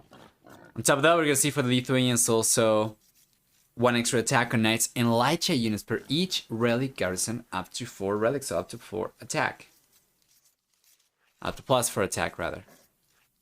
For the team bonus, on the other hand, Lithuanians will get 20% faster work in monasteries, and the Viper civilization will begin with 1 extra villager at the expense of 50 food. We'll get 15% longer lasting resources, and we'll get in addition to that 10, 20, and 30% cheaper archer units at the feudal castle and Imperial Ages. XLTC for the Viper already. Fatigue settling in. And the Viper could potentially lame the sheep over here. I think he sees... just 2 tiles too far. He saw the boars. He's not going for those, though. At all. No.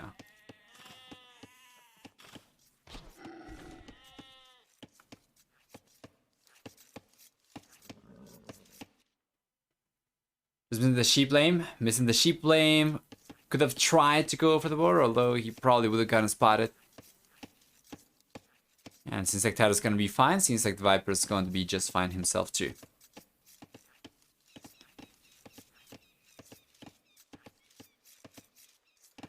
It's very nice music in the background. Yes.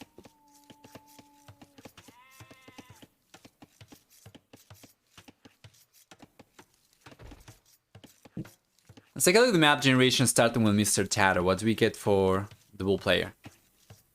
Let's get the main goal on the back. Secondary goal is forward. The other secondary goal is the left-hand side as well. And then for stone, we have the main stone on the left-hand side. The secondary stone is going to be towards the southeast. Taking a look at the possibility for walling himself up, Tato could go for some walls like this. Probably something like this, which would be maybe the cheapest, and something like this as well. Ideally, he might want to go for something like this so that he will be able to secure this wool line over here, at the very least this part of the wool line.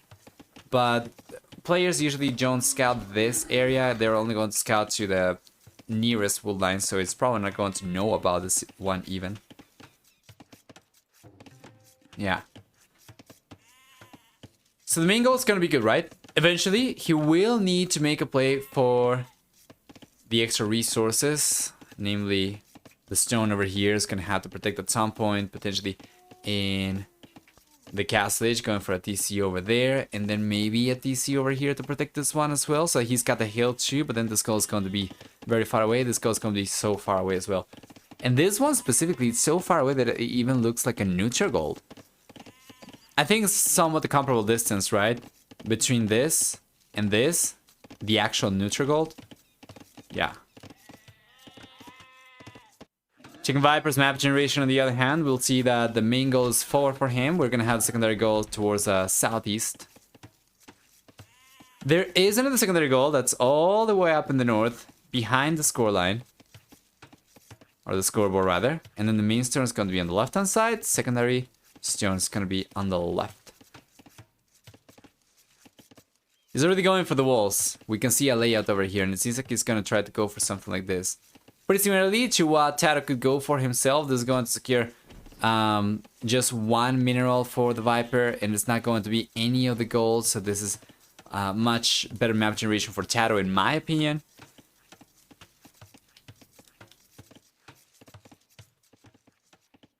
Tato's gonna be in the field, it's already the Viper. Viper's going up a little bit later. 23 population. This is going to be a play for straight archers, guys. Straight archers for the Viper and Tato. Tato's gonna start going for archers himself, interestingly enough. An 18 population, taking advantage of the extra resources. It begins with Lithuanians. Otherwise, for an archer play, you would need to usually go up on 20 plus pop. I would have guessed, just taking a look at the population, the uptime, that he would be going for scouts, but no, he's just taking advantage of the extra food. He's gonna start going for archers instead. Yeah, it's interesting to see. This is not going to be anywhere near as strong, of course, compared to Viper still. Once the red player gets to the field age, if he goes for like 2 archer ranges or the archer range and the blacksmith right away, that should yield a much stronger army for the Viper a lot sooner. So Tato's got a little bit of a head start over here. Maybe I should take quite a significant head start, but he needs to take advantage of it. And right now, he's just trying to mass the units up.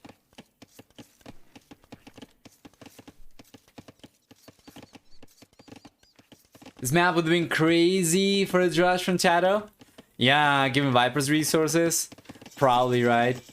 Now we see the archer range coming up for the Viper in the middle of nowhere. It's just trying to, for dear God, get some sort of map presence. So it's just going for the archer range right next to the gold. We could potentially see a tower come up over here, depending on what Tato goes for. Actually, it's not even going to be dependent on Tato's choice. It's just going to be something the Viper deems necessary, and he'll go for right away. Tower on the way. Archer range is already up. Skirmishers coming up, and Tato. Well, Tato's going for archers, but is the Viper aware of this? He doesn't have an Eagle Scout. Seems like he lost a scout earlier. And yeah, it was just after Tato had gotten the archer range up, so Tato was already getting spotted. And that is why the Viper decides to start going for skirmishes right away as opposed to try to open for archers and go for spearmen if he was expecting Taro to play for archers, for scouts, sorry, right? Great game sense from the Viper. Don't know if he scouted the range already. Yes, he scouted it, but that's what's going to prompt as skirmisher play over here over archers.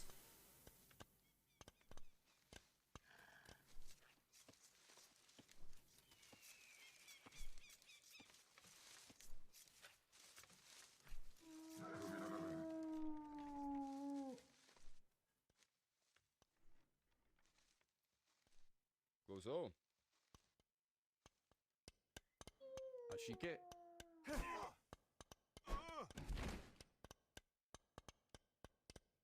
Represent the move either way. Recognizes how vulnerable that goal was.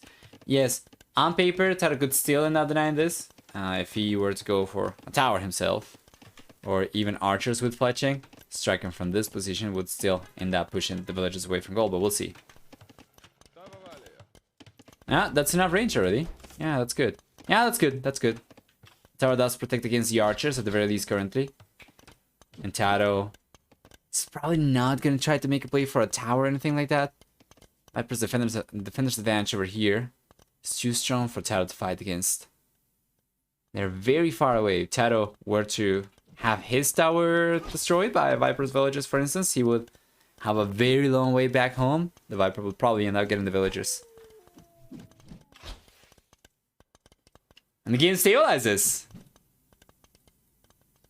Game stabilizes. So Lithuanians and Mayans, we saw this matchup several times before. Lithuanians with Light Chai, with Knights can be so strong once you get a few relics. They will take your archers down, they will take your eagles down, they don't care. The Mayans are Mayans still, and if you're able to shot the Lithuanians down before they get to a position like that, they will definitely still have pretty good chances.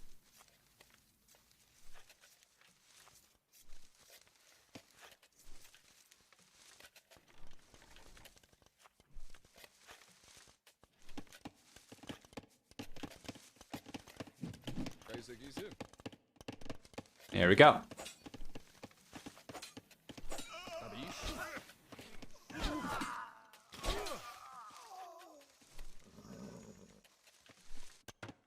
Second archer range on the way for the Viper. Coming in a little bit later. Well, having smarter for Taro to scout rush to deny the goal plus range. It would have been good. Yeah, it would have been good. But I don't know if he scouted information. We can actually go back over here just for a moment. I'm actually not sure if he scouted information. Yeah, you know, given the way that the Viper was going for the walls over there, I would expect that Taro was probably not expecting him to go for this. Like, it was not guaranteed.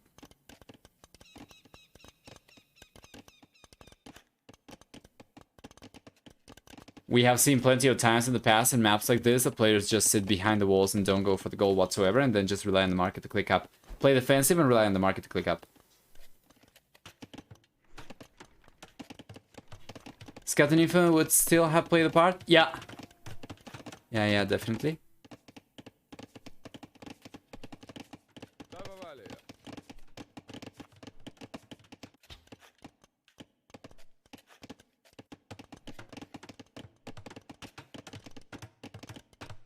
It's a good amount of archers coming over from Taro. For the wool lines the Viper is collecting from are technically exposed to archers. And up in the north, it's gonna be kind of a similar situation for Taro. He already got pushed away a little bit from here. And it's going to continue being the case. So he does send a few skirmishers over here. And the Viper is going to also send some skirmishers himself. No, he's got just archers, no skirmishers whatsoever. I saw the red units and I thought for sure it's gotta be skirmishes from the Viper, right? But he's got just archers over here. Well, this will go in favor of Taro. It's going out to the castle edge a little bit earlier as well, the Viper. He's managed to click out to the castle edge. He's got 5 extra workers compared to Taro. He's so much later to it. As the wool player gets to the castle edge, we're gonna see some knights coming in. Second stable's coming up. Scale bar the number and Bloodlines is coming up as well. But then we'll see Bucking Arrow in the Crossman upgrade. And this could be huge, guys. If he's able to clean out these crossroads or at the very least push the villagers away from gold. Might be too much from the Viper to recover from. So we see the Crossman upgrade right away. Probably would have preferred Bucking Arrow, but I think, yeah, the archers already got away from the skirmishers, so I guess it's not quite as important anymore.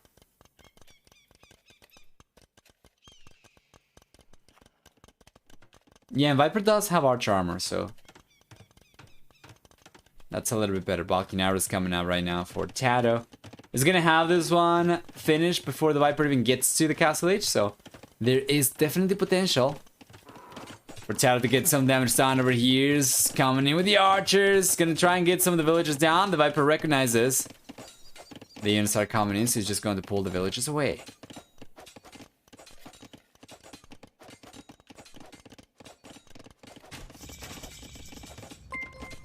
There we go. Castle Age is here for the Viper. University. First thing in the Castle Age. For Ballistics, of course. And Brilio. Thank you so much for the resub. Prime Gaming as well, is very much appreciated. 3 months already. Fantastic. Love to see the extended support. Thank you so much.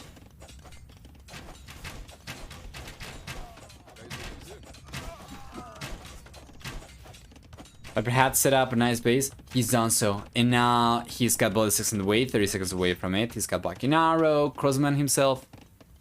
He's got Steel, Pattern Arch Armor, which Tato does not have, but of course a Bull player. The Bull player was never going to commit to just crossbows, right? He's got Knights on the way. He's got a Magnet on the way. He's gonna stick to 1 TC. And ideally, he wants to go for a Monastery. And he's got it! He's got the Monastery and he's got 2 monks already out. As a matter of fact, he's 2 steps ahead. First relic's coming in already, and he's got vision of this one. I don't know if he knows about this one on the left-hand side. He doesn't know about it. Yeah, he's going to end up collecting both those relics for sure.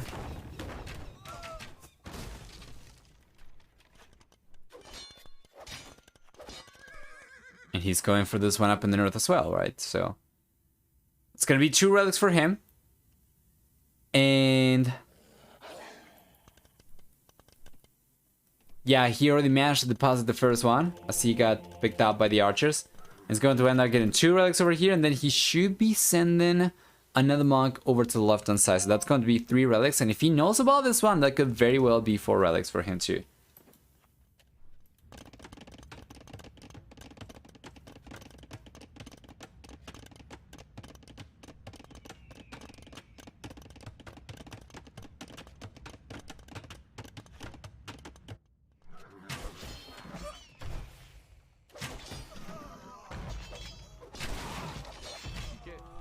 Here we are. Nice.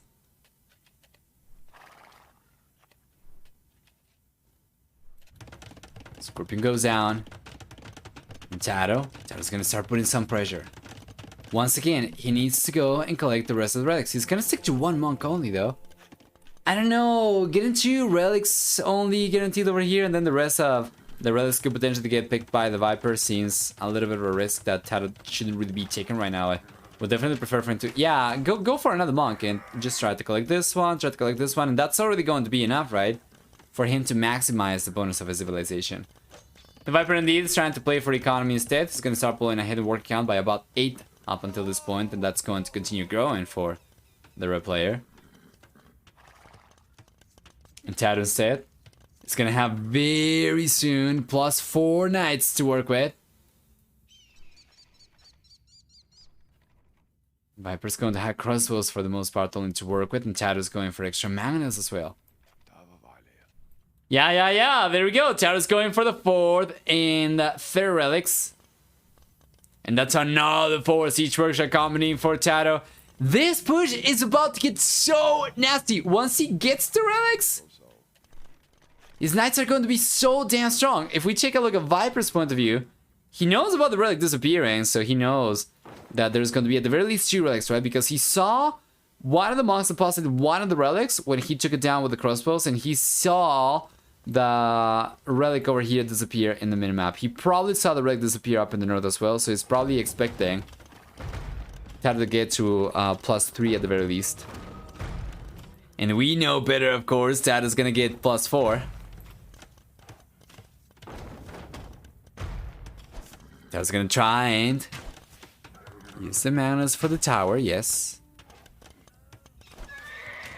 As you are correctly pointing out, without the tower, Viper gets no gold. Without gold, Viper's kind of dead.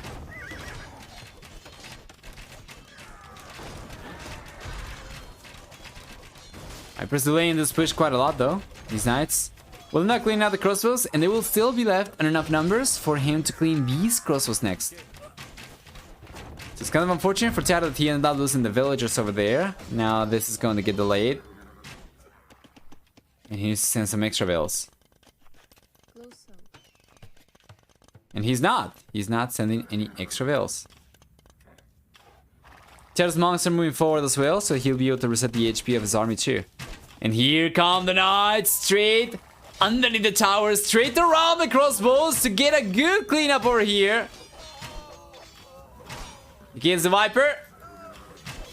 Yes, sir, and it's not even close. It's not even close. The KD has been good for Tato. Indeed. And it's not going to stop going higher and higher now. He's got chain barred armor. He can't even go underneath the TC. We're going to see him try to go after the monk. And the monk's going to try to get the conversion. The conversion is not going to connect. So in the end, the knights are still here, available for the bull player to try and connect some extra kills. Underneath the TCs with chain barred armor already. He'll have more than enough time to get a few additional villagers down the ground. The villager count's not the best for Tato, but it's not what matters for him right now. This is what matters for him. The military count and the villagers going down from the Viper. 1, 2, 3, 4 villagers, 5 villagers, 6 villagers going down. For the red player.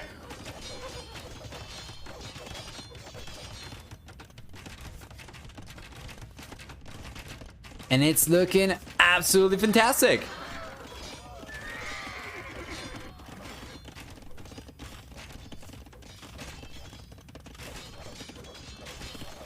There we go.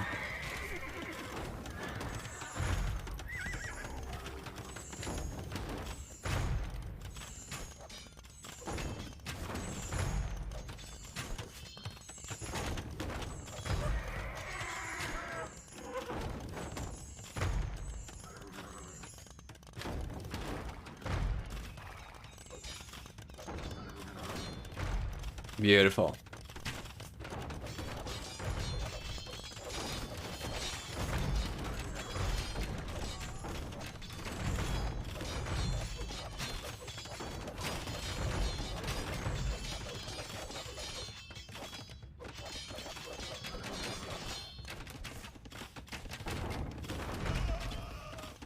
There you are.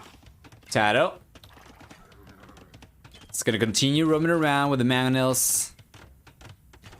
As the Vipers manage to scrap enough resources together to get a castle out. Tato's gonna be here though. Tato's gonna be here, and there's not enough defenses for the Viper. He will end up taking a lot of losses, and doubt smiles upon his teammate. As the castle is getting delayed and very well. Could potentially get straight out tonight.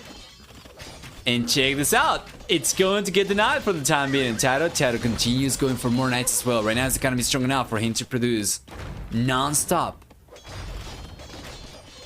And this is absolutely fantastic for the Bull player. If the Viper had gotten away with this castle, and Tato wouldn't have been able to keep on pushing from the right-hand side anymore, and the Viper would have succeeded in delaying Tato's push again. As a Bull player would have needed to go around the left-hand side to continue pushing instead. Now we see some conversions coming up still though, very much going in favor of Tato. We'll see the conversion coming in from the blue player as the Viper's forcing to the lead in the Knight.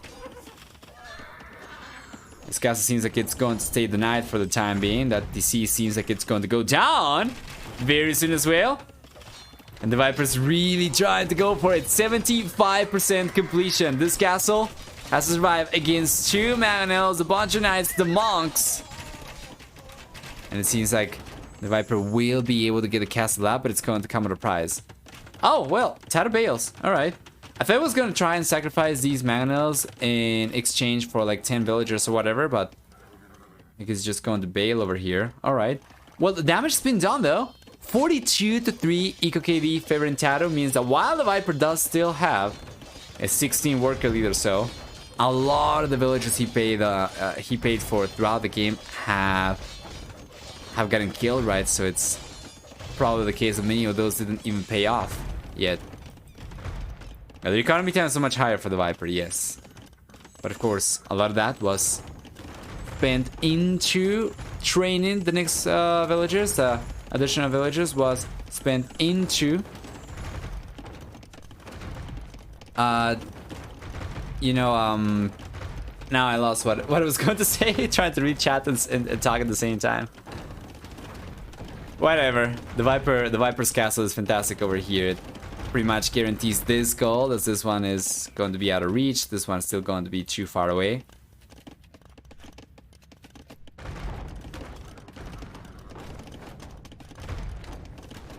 Yeah.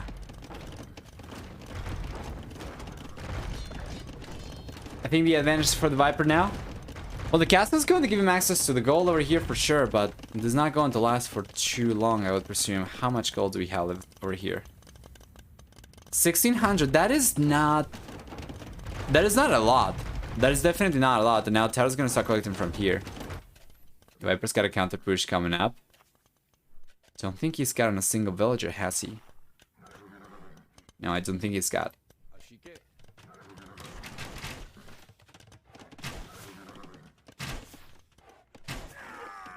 Should result in a cleanup over here from Tato. Forecast on the hill would be solid on the main goal. Yeah, potentially as well. Tato is not really right now collecting enough resources to go for the castle. But he does manage to clean up Viper's units, and once again is going to put himself ahead in military count by a lot. Now this is good from the Viper, and Tato realizes about it, so he's going to bring the knights over.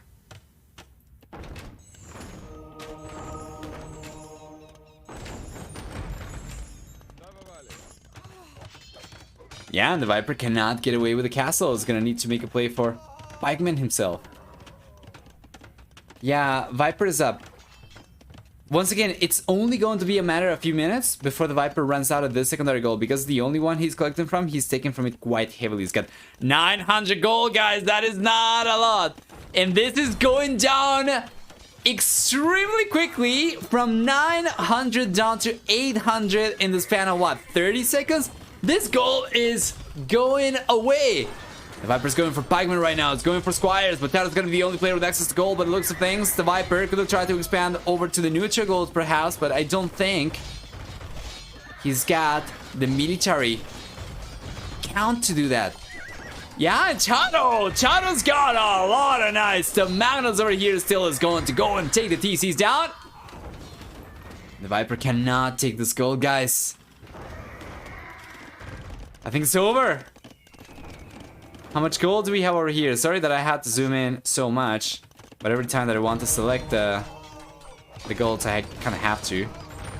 And where is the MTC? MTC is going to be most likely one of these on the back, right? Yeah, it's this one. You can see the glow.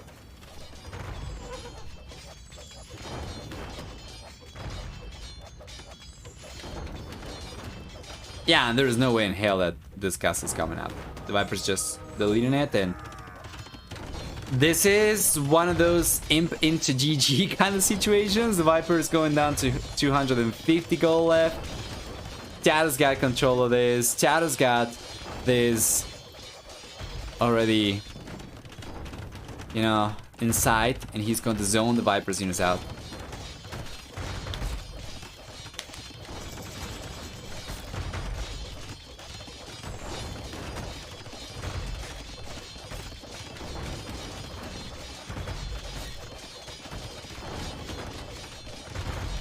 Yeah, Imperialist here for the Viper, and then what? Half of the year? He's got 12 pikes. He's playing for the dream over here. It's just hoping that the halberdier will be enough for him to secure one of the extra golds. Of course, Tato is in a fantastic position. Somebody collected the relic on the left-hand side, by the way. There was one left over here somewhere. I see that Tato's got 4 right now, so I don't know if that was him collecting it at the Viper. I think that might have been Tato, right? The Viper does not have a monk right now. Yeah. So Tato's gonna be on 5 relics soon.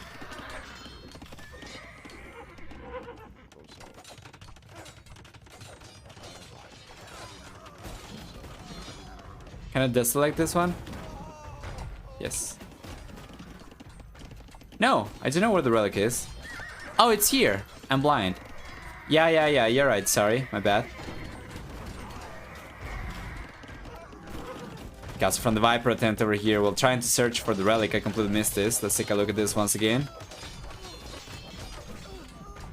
Yeah, and the Viper just can't get away with the defense that he needs. And to be honest, this castle coming up doesn't really do anything for the Viper. The goal is still going to be beyond reach. Easily deniable by Tato. Just a single tower would be enough for the bull player to deny it. But the harvest. But yeah, the game is looking pretty much over right now with Tato's work account surpassing that of the Vipers. It's not looking good for the red player at all. And the castle comes up, right? What does he do with it? Scorpion's not taking care of this, the halberdier. They're going to prevent the villagers from getting access to gold. So long Tato plays his cards right anyway. Should be able to.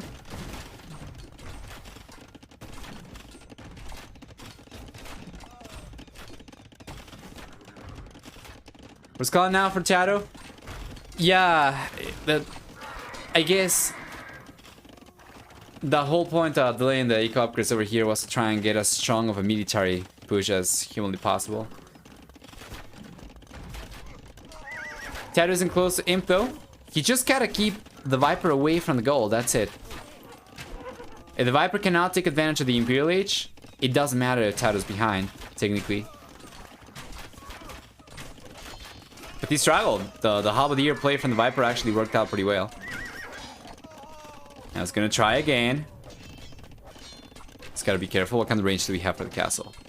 Not too much, not too much. So the Viper's gotta go for another castle, and he's got almost enough stone. He needs to buy 100, and he'll be able to go for another one next to the gold, or over here up in the north as well.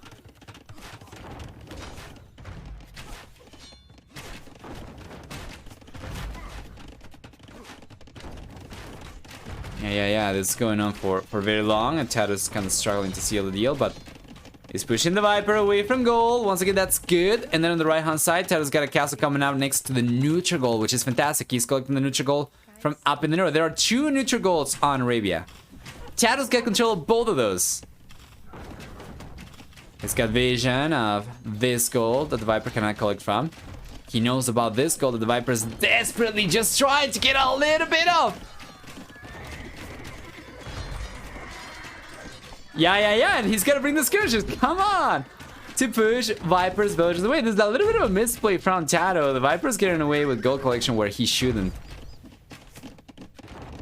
Extra TC on the way for the Viper and Tato. Tato will be making a play for the Imperial Age himself very soon. He's got a castle already up, and he's gonna have enough stone to go for the second castle very soon. Well, the Viper without access to gold won't really be able to go for much of anything, right? So Trebuchet production is going to be much better for Tato once he gets there. And there we go. Imperial Age is on the way for Tato. The Knights are on the way still. And while we do have halberdier for the Viper, you gotta keep in mind that these are Knights with +4 attack for Tato, so they will be taking units down pretty quickly themselves too. And I'm still curious as to why Tato's not going to leave at the very least one skirmisher over here. Just to keep the villagers away. Extra castle on the way now for Tato in front of the neutral gold. Right next to the TC from the Viper. And it's going to be the exact opposite situation we had in the previous game, I was saying. That time around, that so long as both players play their cards right, it was going to go in favor of the Viper, and like he would need to kind of throw the game a little bit for Taro to come back, right? It's going to be the opposite situation. Now Taro's in a position where he has the extra workers, he's got the extra military, he's got incredible stats on these nights. Faster moving skirmishers, and so long as both players play the game perfectly, Taro should be winning this one 10 out of 10 times. So now the Viper is kind of banking on Taro making a few mistakes, and allowing the Viper to go at goal from here has been, in my opinion, a mistake from Taro. Now he's going to try to rectify that.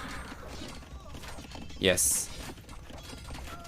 And skirmishers with Balking Arrow already, these are going to deal as much damage per shot as fully upgraded archers in the fuel age, so definitely not the units you're gonna just get away with ignoring with your villagers compared to fuel age skirmishers, right? So that's looking good. It's going to end up pushing the villagers away. He's getting to the Imperial Age. Now he's got... should have the Churches on the way. He's got 2 castles. And the Viper realizes the moment Taro gets to the Imperial Age that there is no way for him back into this game. So that's going to be game number 3 going in favor of Taro and the Viper. The Viper is not looking quite as invincible anymore over here. Starting to show some cracks in the armor, and Taro is going to take any chance he gets, as he's going to have to in order to take the series against the Viper. For military, we have a better than 7-to-4 kill ratio for Taro, a little bit higher than that. Stronger economy for Taro as well, about 4,400 extra resources for the blue player. For society, we also see a higher villager max count for Taro by a lot. He was also the one to lose the fewest villagers, with 13 villagers going down throughout the game, while the Viper ended up losing 93 workers. Damn. Well done. None of these players quite as high APM as Leary or Hera, but still high. Let's go back.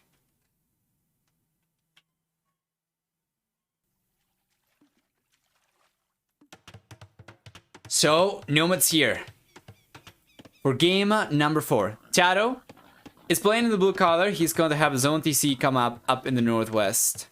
Well, the Viper's playing in the red color. Is going to have the TC coming out towards the south of the map. And they have Burmese and Spanish respectively. Taking a look at Taro's civilization first, and the Burmese are a very interesting choice over here. They will get, first off, free lumber camp upgrades. So stuff like double bit axe, bowsaw, those will be coming in for free for him. 2 mansaw, right? Besides that, his barracks units get 1 extra attack per age starting in the field age, so he can get +7 attack champions once you go for blast furnace as well in the Imperial Age, and then on top of that, or potentially halberdier as well. And then on top of that, the Burmese will also get a 50% discount on monastery upgrades. The team bonus, on the other hand, will give Taro vision of the relics at the very beginning of the game. So if you take a look at this point of view, he knows where all 5 relics are. This is actually a lot more useful than it seems at first glance, because actually, yeah, because he knows the general shape of the island over here, right? And if there is a relic over here and then there is water over here, the chances are pretty high that there is a private lake. And Taro reads his cards right, could potentially spot that up. Or spot that out, in any case. Feels like the Viper made a mistake by adding the 4th range over a monastery. Granted, he didn't know 1 TC all-in was coming, but the game from a 4th range was very incremental when he was playing 3 TCs. Yeah, it's a fair point.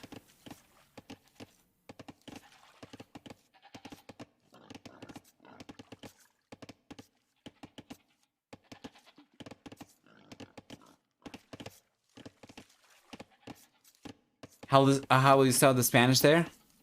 I'm not really sure what Taro's plan is over here. I'm gonna try to come up with something in a moment. Let's talk about Viper Civilization next and map generation. So starting with a red player, we get 33% faster working builders, so DC comes up a little bit sooner. That allows him to get ahead by 1 villager. And then on top of that, Spanish get 18% faster attacking gunpowder units. They get no gold cost on blacksmith upgrades. In addition to cannon galleon that shoot faster projectiles with ballistics, we're gonna see for the team bonus actually a bonus for team games for Spanish, so that's not going to be relevant in a 1v1 situation. Let's take a look at the TC location now. What? Bad luck. Oh, you too. Yeah. Tato, I think he knows where the Viper is right now. Let's see. Oh, this is what the bad luck was for. Oh, and the villager goes down. Garrick. This is why they say bad luck. When they were taking the engagement. Oh boy.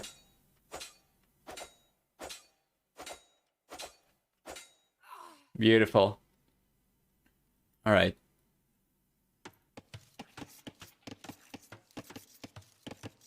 So yeah, taking a look at the TC location and starting with Tato, the blue player over here, we're gonna see that it's got a relic right next to the TC, of course. But then he's got 2 golds nearby. This one. One on the right, one on the left.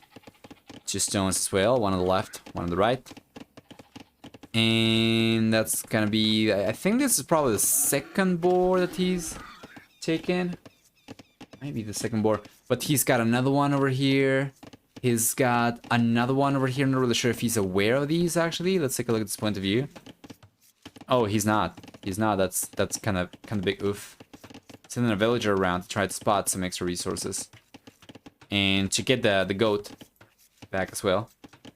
Well, taking a look at the Vipers TC location. By the way, this is really good from Tato. Once again, the relics being visible from the very beginning also kind of gives away that this is not connected to the outer water. While the Viper, on the other hand, he does have a pretty similar situation for golds, where he's got one on the right-hand side, and then the other one's going to be actually towards the south, right? But it's going to be one on each side. And then he's got 1 stone towards the southeast. And no extra stones from what I can see, though, in the boars. He's got 1 boar over here he's collecting from. Then he's got this one available, which he is aware of. He's already sending a villager. And that's about it. So I would say it's probably about the same for both these guys. And it's good. It's not going to be one of those situations where one player's got a TC that's got like 2 goals and a stone and 4 wood lines around the TC, and then the other player's going to be in the middle of nowhere. But anyway.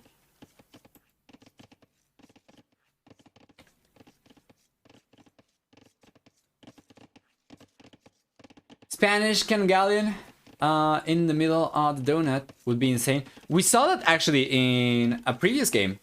Yeah, and it's like really good. You get Elite Cannon Galleon, that's 15 range already from inside, which means you're going to be able to, let's say that the Viper's going to be the one going for it, right? It's awesome. 15 tiles, it's something like along these lines, right? That nothing around this area is going to survive from Tato, or at the very least any fortifications. He wouldn't be able to go for anything like that. And the Viper without getting so much map control. If he ends up getting control of the outer water as well, that's going to make it pretty rough for Tato, let's put it that way.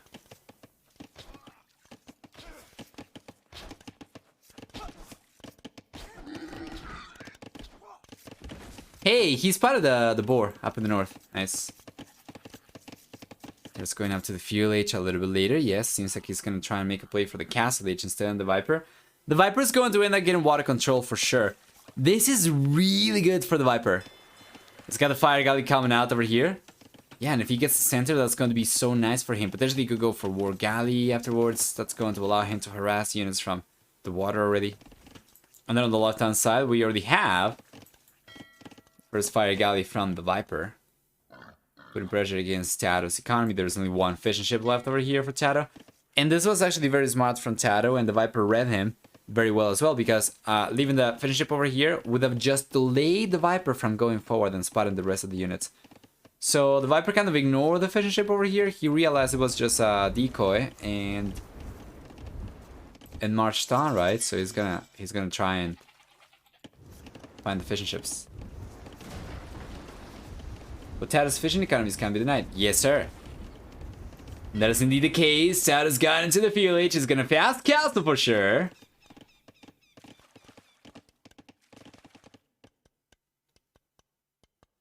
While the Viper, on the other hand, is getting very close to going after the Castle Age himself. This is absolutely insane for the Viper. He's fast castling while getting bold waters. My lord. Okay, so Taro's fighting back though. He will go for a fire galley himself over here. Good control for Taro. Soaking damage, trying to distribute the load, so to say. And then on the left hand side, yeah, the Viper's not really going for any extra Navy units. Well, this is kind of awkward, right? If Taro ends up taking this fire galley down, and it seems like he should be able to, then he's gonna be the one putting pressure on the left hand side, and the Viper, yeah, he's not going for any Navy anymore. He's just gonna try to play for the center. Seems like it's what he's trying to do right now. Marking the way for the Viper, taking a little bit too long to get to the Castle Age. A little bit of a misplay over here. He will be on his way up, and he'll be able to get the castle up once he gets there. He's gonna make a heavier transition to stone, but Taro's going for stone himself as well. So it's gonna be a play of Arambai versus Conquistadors. Well, these guys going for the exact same thing. So what do we get? You were asking, how do you stop the Conquistadors from with the Burmese? Remember that they get 50% cheaper monastery upgrades. They are an elephant and monk civilization, the Burmese. While the Spanish, they are gunpowder and monk civilization. So the Viper is gonna be going for Conquistadors. Will be very expensive for him to keep production going. And Taro's gonna go for Arambai, but he's also gonna be going for monks. For cheaper, he's gonna be able to get Sanctity. He's gonna be able to get Fervor. And then in the later stages of the game, he's gonna be able to get whatever. Illumination, block printing. Point is, monks are going to be a fantastic unit to fight against the Conquistadors. And yeah, we have the monastery already on the way for Taro, right? And very soon is gonna have a castle on the way too. So that is the plan. At the very least, that seems to me like it would make the most sense for Taro, and it seems to be what he's going for right now.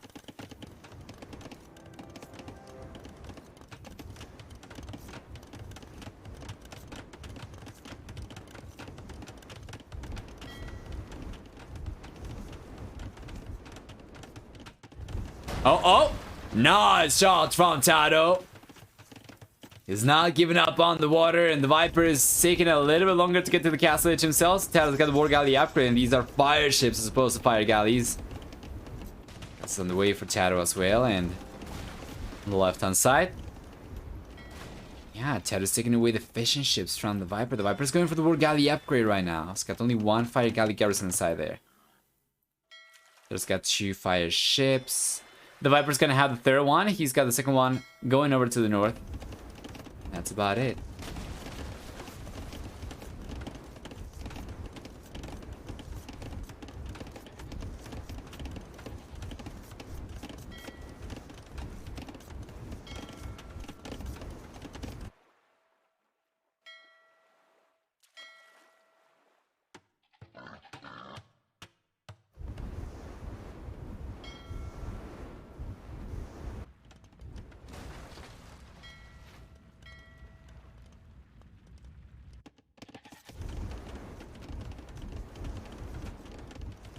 All right. Beautiful.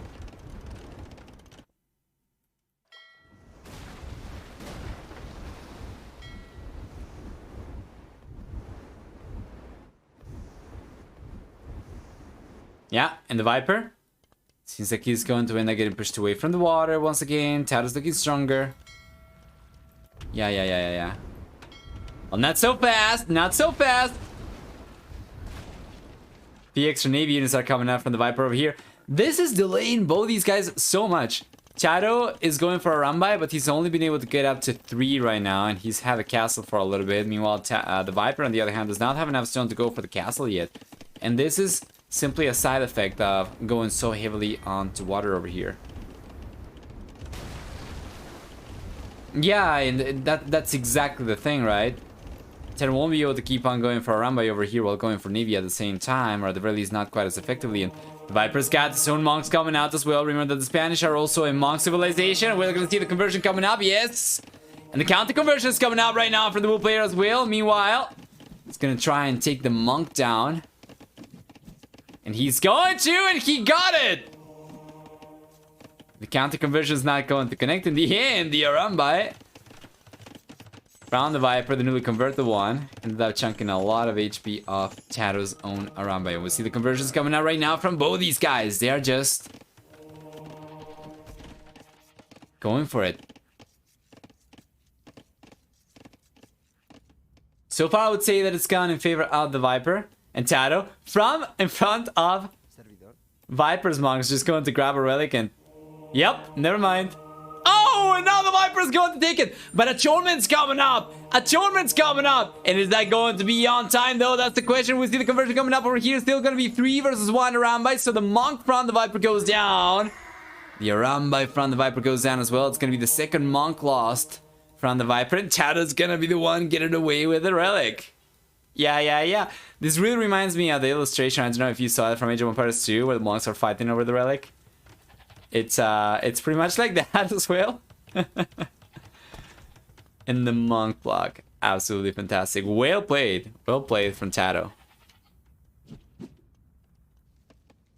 And water, both these guys are on 3 fire ships each as well.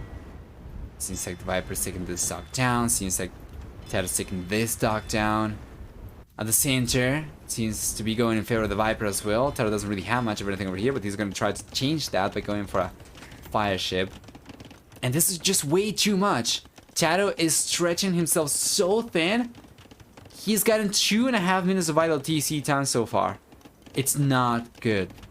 It's not good for Tato. The Viper, on the other hand, well, his army composition is going to be different, right? The Conquistadors won't block Navy production necessarily, right? It's going to kind of interfere with villager production potentially, but the Viper still managed to do a better job producing the units.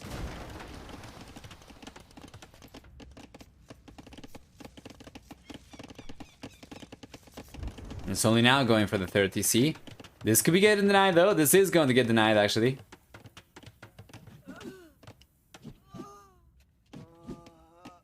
Yeah. To be expected. Who has the better goal access on their half the donut? Who's got it? It seems to be pretty even, actually. Yeah, we have 8 total. We have like 3 for each player, and then 2 are going to be somewhat contested.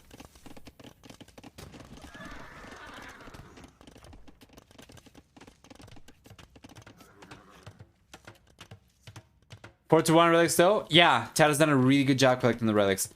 This will kind of offset for the villager deficiency a little bit. 4 relics will produce as much food, as much gold as about 5 fully upgraded gold miners. And you could say that Tato as such is on an economy that's kind of equivalent to 56 villagers as opposed to 51. And the Viper is more like 62 as opposed to 61 because of the 1 relic he's got, but I don't think it matters too much.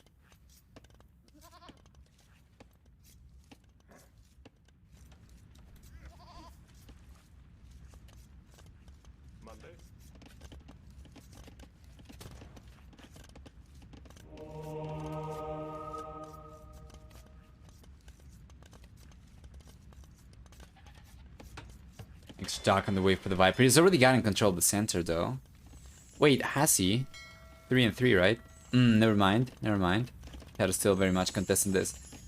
Right now, no one is trying to get the raids going against anybody else. Tato's going for bloodlines only now, so the Arambai are going to get a little bit stronger. The Viper, on the other hand, is not with bloodlines himself yet. He doesn't have any of the armor upgrades either. He's going to start going for powder arch armor right now. And Tato's coming in again.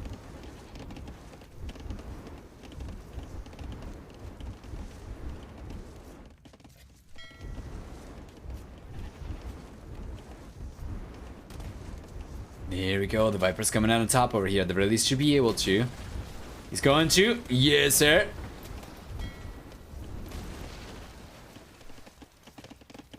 Down the south. You have to be kidding me. Yeah, that is not a single villager castle. We have the rest of the caravan moving forward from behind over here. So it's going to be 10 villagers. And Tado's got 12 Arambai over here. I think the Viper's got 12 conquistadors. Where are these? They're kind of out of position. Many of these are going to be up in the north. So it's bringing some of the conquistadors back home, but it seems like it's not going to be enough to take on the Arambai, at the very least not until they are completely grouped up. Yeah, and there's a counter castle coming up over here for the Viper. This is kind of rough. The Viper's going to end up taking a lot of losses, trying to get the castle up over here. And Tado, he bails. He knows he cannot deny the castle. So he's just going to relocate the castle in a place where it's going to be beyond the range of Vipers. It's not going to result in any villager losses trying to get the castle up. And now we have the rest of the conquistadors coming in from the Viper. And Tado's got to be careful. The conquistadors will completely destroy the Arambai over here. And this castle is most likely not going to get denied. It's probably just going to result in a few villager losses. I want to take a look at the gold axis, by the way. Situation in a moment, but yeah, check this out. That is really well played from the Viper. He will end up losing all the conquistadors over here, the majority of the conquistadors anyway, but he does end up at the very least denying the castle, right? I mean, does he? Oh, the villager goes down.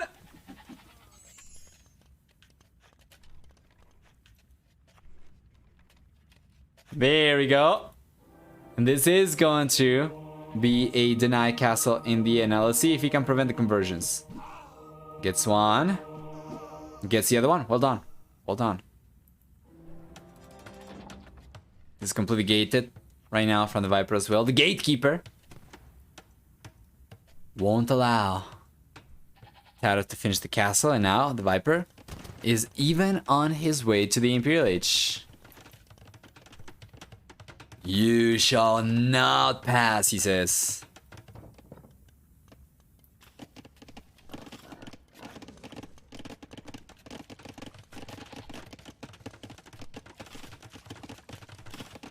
That's a good raid potentially from Tado, we'll see.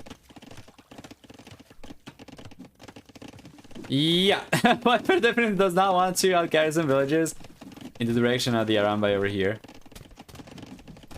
And it's been very interesting. It's been very, very interesting from Tado to see the Arambai play over here. We saw this before. I think it was an arena, right? A couple days ago, but yeah, now seeing it on a Nomad is certainly interesting.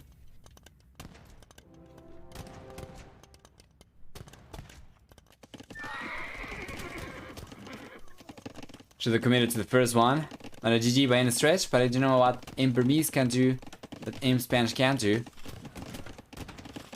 Yeah, I don't think there's going to be a clear option for Tado moving forward, because the Spanish are going to have just as many monk upgrades, so making a play for monks is not going to guarantee Tado much of anything, and the conquistadors are going to be stronger than the Arambai.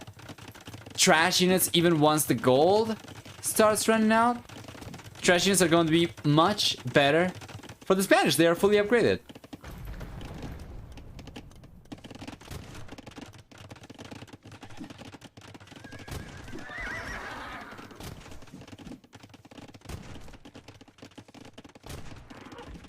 There we go.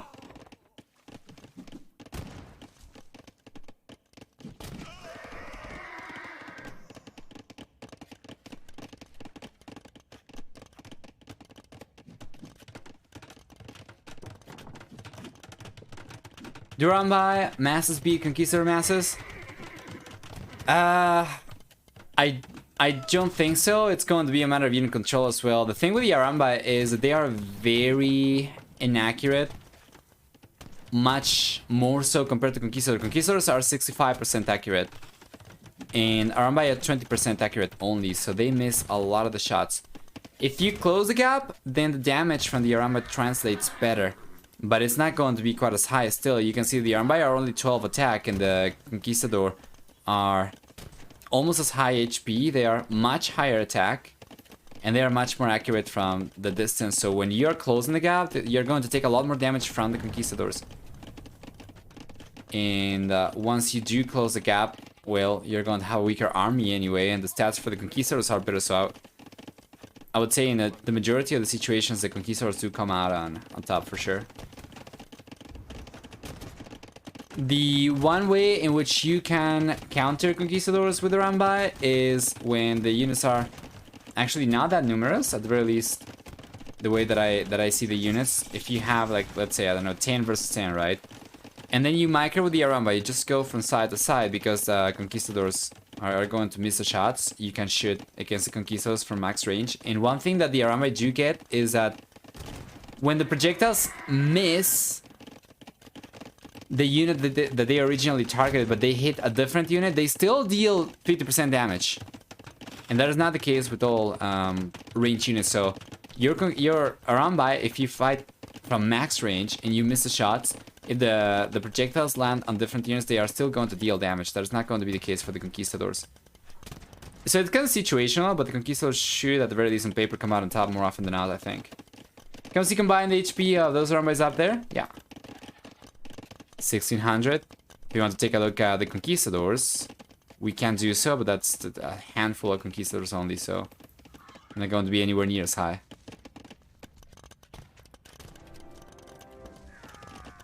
Illumination's coming up for Tato. Yeah, the monk play over here I don't think is going to guarantee much of anything against the Spanish.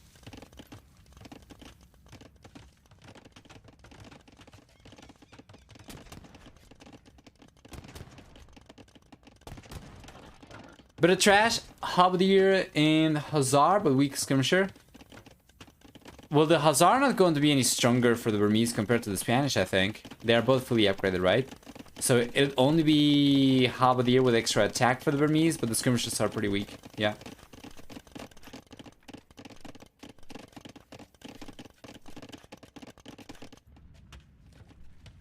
Yeah, the Viper's got the sensor over here as well. I'm pretty curious as to what his plan is with this. There's a castle, there's a TC that the Viper could very well take with some cannon galleon. Right now, it doesn't really have chemistry though, so he won't have access to that.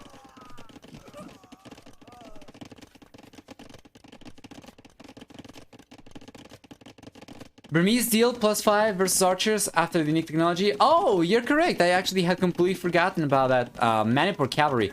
It used to be the case that it would give bonus damage against buildings, but now it's changed to be bonus damage from cavalry, I think, against archery, right? And I think that's going to also include the run-by. Let me take a look. So Manipur cavalry deals +5 bonus attack versus archers. Yes, that is indeed the case. Yeah. That could actually be good. I think the Conquistadors, they are archer class 2, right?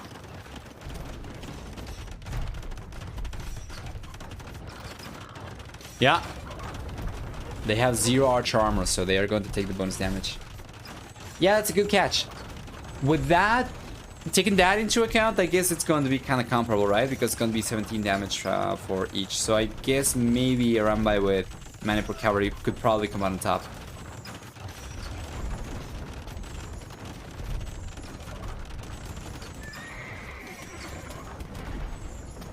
We have a castle potentially coming out for Chado. He's gotta be careful.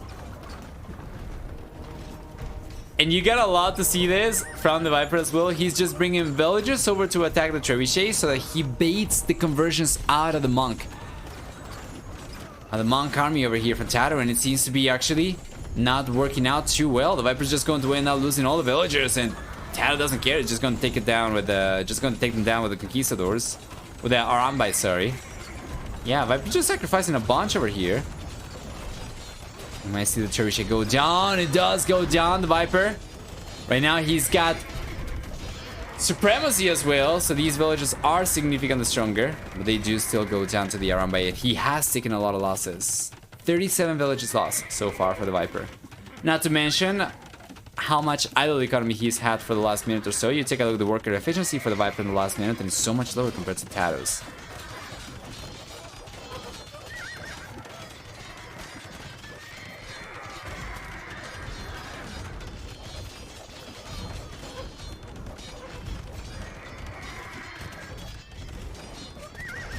Cheryshi's staying out though. Viper's doing a good job repairing this one. And Taro decides to go for the castle elsewhere. That's gonna be the third castle for him. The fourth one, of course, going to remain enclosed by Viper's walls here. Should Taro maybe a main cavalier here? Nah, I don't think playing for cavalry against Spanish is going to be any good. Spanish, they are going to have better cavalry. They're going to have fantastic monks too. Like, Taro will need a very good amount of cavalier for that to work out.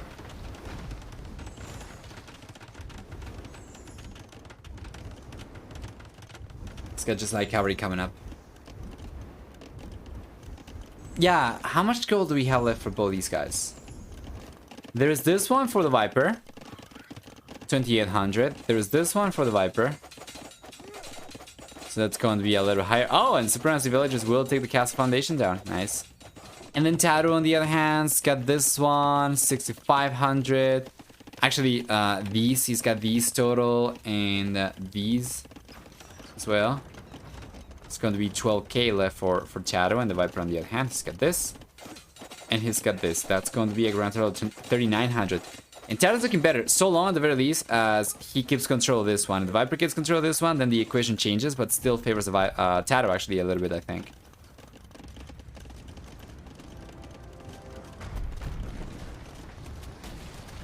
Taro's making a play for the center, yes sir.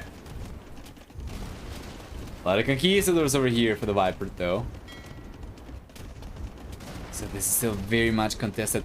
And Taro's going for it! He's got Manipur Cavalry! Yes, sir! This is so good, though! With Manipur Cavalry, everything changes. I can't believe I forgot about the upgrade. We see Burmese so rarely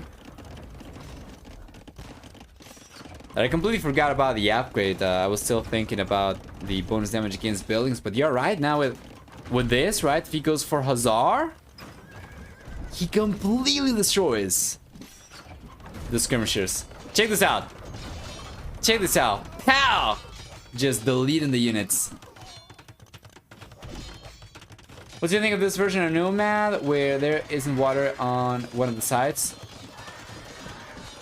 I think it's fine. There was some discussion about this in the Discord server, and one thing that T90 said about this version that I agree with is that it kind of rewards the players for making a choice. Because if you have water completely surrounding the island and you don't have the center water, then there is less choice, right? There's going to be a single water to contest. Meanwhile, over here, you're going to have different sides. You're going to have the center water as well.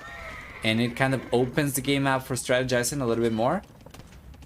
The way that I see it anyway. So I like it. I actually enjoy it.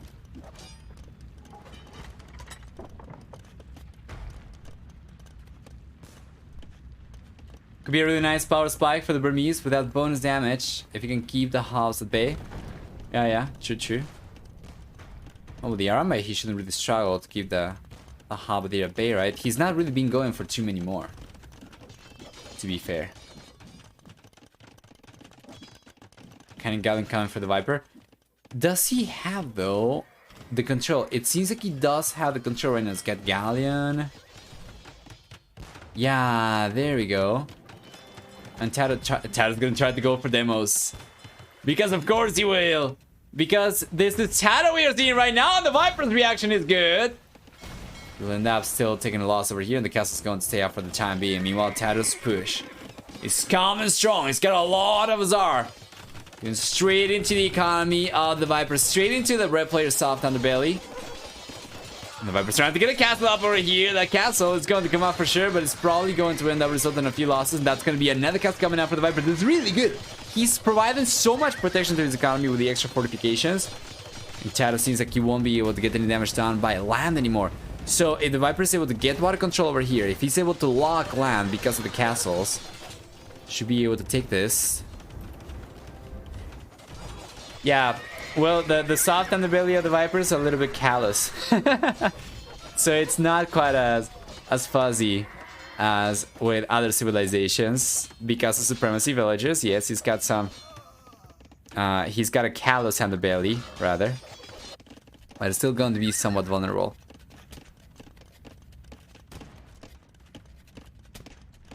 Spanish speed cast building. It's looking absolutely fantastic for the Viper over here. It's got 4 castles, 5 castles even, and TC is providing protection. And I mean, if you're in Tato's position, you cannot ever go for a push on land, right? This area is impenetrable.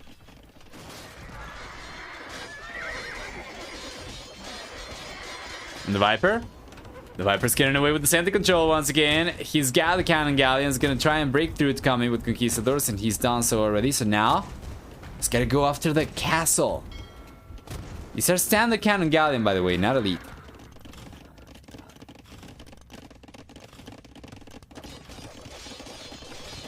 Nice quick wall stole from the Viper, trapping the Ozar. And with the cannon galleon, actually, he will end up getting some good damage down over here.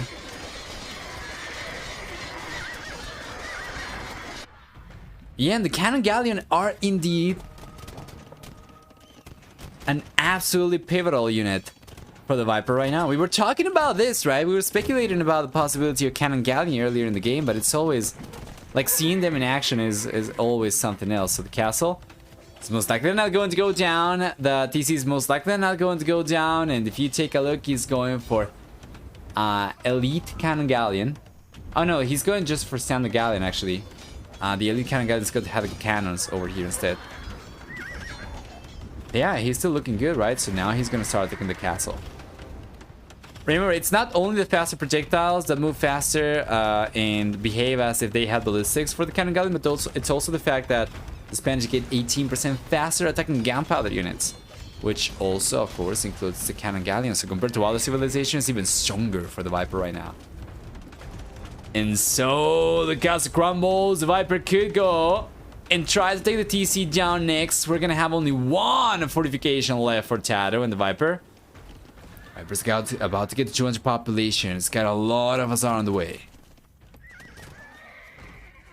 It's gonna try to get raids going, and yeah, Tato deleted. What is that he had over here? Archer ranges, houses? Not really sure, but he's going to get extra space over there for farms.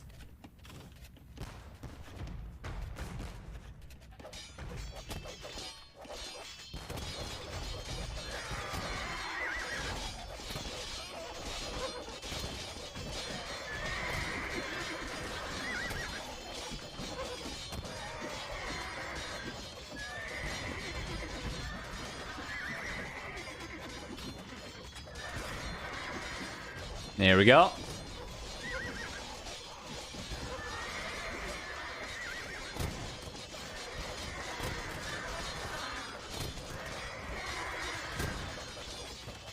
Beautiful. The raids are coming in now for the Viper.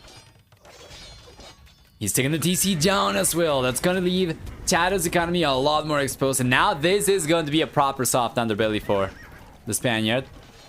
107 villages around this area protected by 3 TCs. You tell me how that works out for him.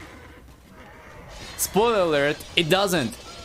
He's getting housed right now as well. And the leader of the house is over here to get space for farms.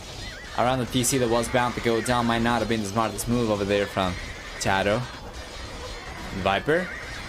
Viper's steadily working towards 200 population himself. He's got Iron Castle just finished research. He's got Blast Furnace actually coming up.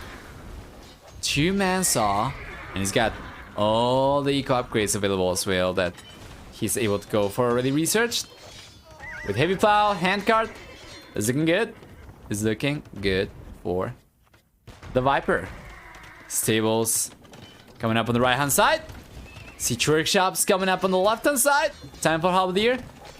Shadow could go for Halberdier 100%, and those would be incredible units with Blast Furnace. That's already plus 7 attack, right? So it's going to be overall better, not just against cavalry, but against all units. The problem, though, is that it's going to be a defensive play. It's going to allow him to survive. But Tato needs something right now that he'll be able to get damage done against the Viper with. Because if he's to play defensive over here, the Viper is going to come out on top.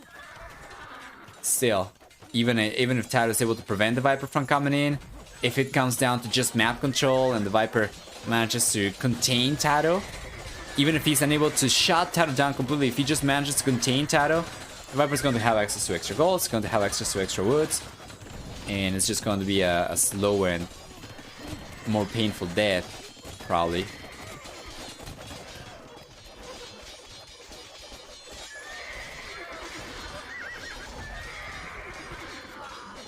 Also, Burmese Navy, rather suboptimal, so no real shot at contesting water. Yeah, the Burmese, they don't get shipwright, if I'm not mistaken. They don't get, if I'm not mistaken, fast fire ships. It's not good. And I think they only get standard demolition ships, not even heavy demos, right? So, yeah, Tato goes on to call a GG over here. Well, the writing's been on the wall for a little while. The Viper will go on to take game number 4 to get a 3-1 lead against Tato. Guys, the Viper positions himself 1 game away from the series. It's gonna be match point from this point onwards. And Tato's in a very similar situation to what we saw earlier today, where he's gonna need to win all remaining games. We'll see what we get. Well, let's go through the achievements first and taking a look at this. We'll see for military. Better KD for the Viper, approaching 11 to 10. For economy, we have stronger economy for the Viper as well, with about 2,100 extra resources, a higher villager max count. He did produce more villagers compared to Tato, but he took fewer losses. He ended up losing 68 villagers, if I'm not mistaken. Meanwhile, Tato, on the other hand, ended up losing 79. This is without taking into account the fishing ships, of which actually the Viper did end up losing a few more. Regardless though, well done. Snake 3, Tato 1.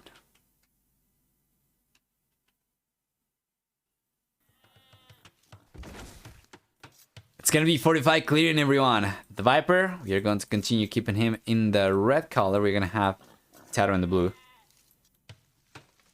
For civilization, it's going to be Gujaras versus Bohemians. Yes. This is kind of like what I was expecting, right? Tato's got Gujaras and he's got Turks. Was it? I think.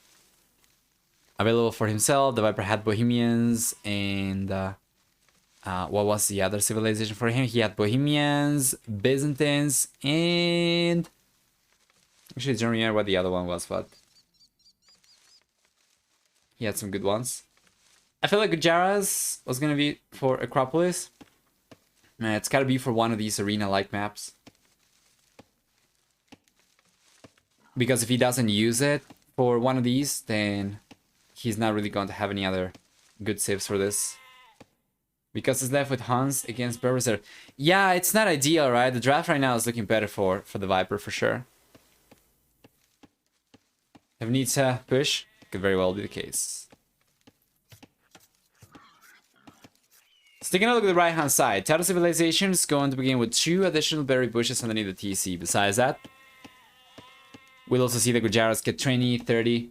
40% extra HP actually from mounted units in the Feudal Castle and Imperial Ages, and they will have also 25% faster training elephant and camel line units. They have the ability to garrison herdables inside the mills, which is why the berries are going to be so important over here. He's going to end up collecting all sheep over here. He's going to end up garrisoning all the sheep inside the mill. The Viper, on the other hand, playing with Bohemians, is gonna get free mining camp upgrades. So gold mining, stone mining, gold shaft mining, and stone shaft mining will be coming in for free for him. In addition to that, we also see 25% higher bonus damage from spearline units for the Bohemians. Access to chemistry and hand cannoneer in the Castle Age.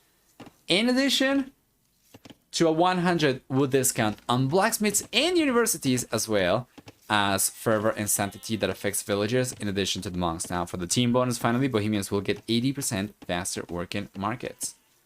Let me take a look at Viper's point of view to see what he knows about Tato's map. So he knows where Tato is generally. He doesn't really know what the inside base of Tato looks like. Regardless though, taking a look at the map generation for the bull player, we'll see that he's got the main goal forward in front of the TC. He's got the other goal up in the north. The main stone is going to be on the back, then the other resource, the secondary gold and the secondary stone, will be outside the walls as expected towards the center of the map.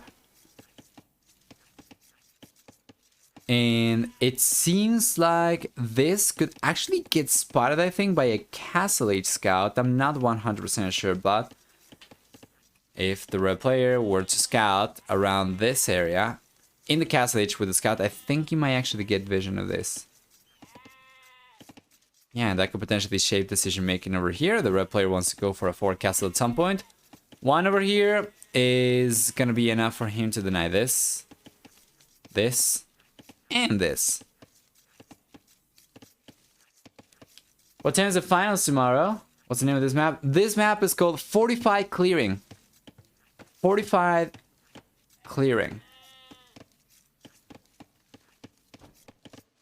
Tomorrow it's going to be 16 GMT, the grand final. Yes. For the map generation of the red player, we have the gold on the back, right? So that's beautiful. And that's already a departure compared to what Tato's got. So much better for the Viper over here because it's not going to be possible for Tato to deny this in addition to these resources with a single fortification. The main stone is up in the north for the Viper's. Not too bad though. It's going to be too far away from these resources to potentially get denied as well. So I'm liking Viper's map generation a little bit better. And the players are making a play for the fuel H already. That's a very interesting uptime though. Both these guys going up on 20 pop. What is the plan here? Barracks on the way for Tato. What is going to try and do? A Trush? With Gujaras against Bohemians? What is the Viper going to try and do? 17 hours, 20 minutes until finals.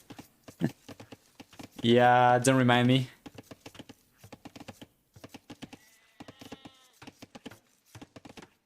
So much stuff to do between now and then.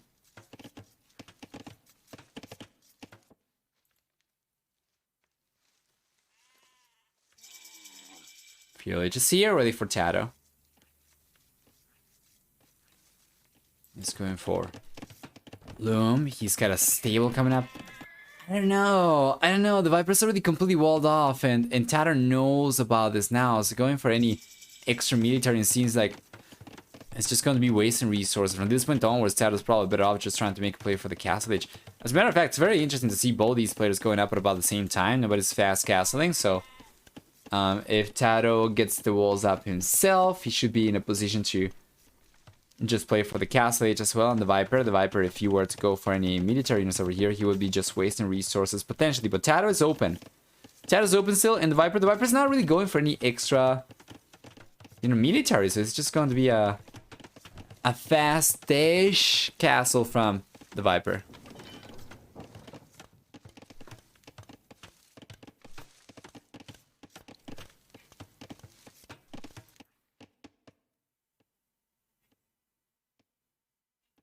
Ha! Agna!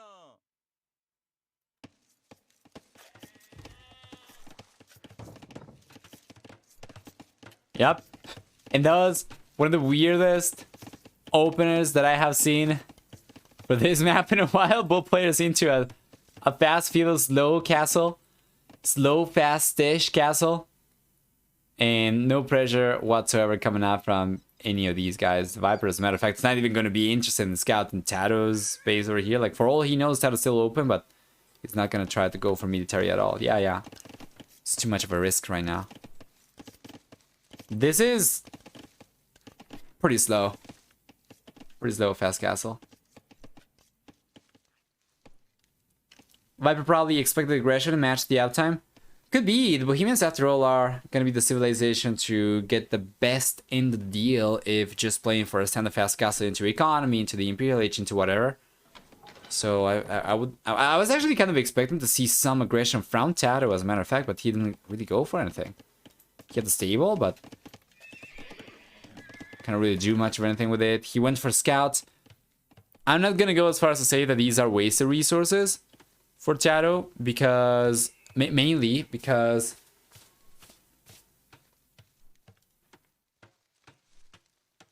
he will be able to get to exercise some map control and potentially get more relics, right? Once he does get to the castle age, but it does delay his castle age, so it then becomes kind of like a matter, is it worth delaying the castle age for this seemingly good map control from Tato. Like the Viper's gonna be in the castle age much earlier. Could potentially go for a couple monks, maybe try to make a play for conversions. He's got a barracks on the way, right? So he can go for spearman and potentially try to push Tato around, perhaps.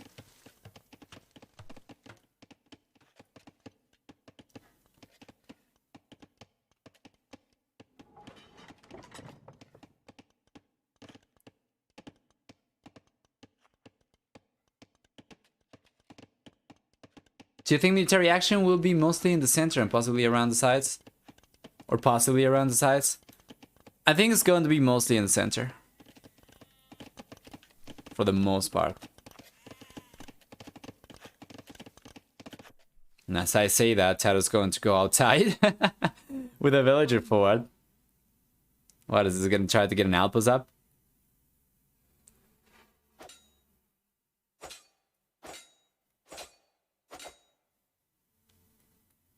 What was that? 15 minutes in. I'm on 4TC booming. Yeah. That was a very cautious play over here from both these guys, delaying his castle age. Their castle age is so much.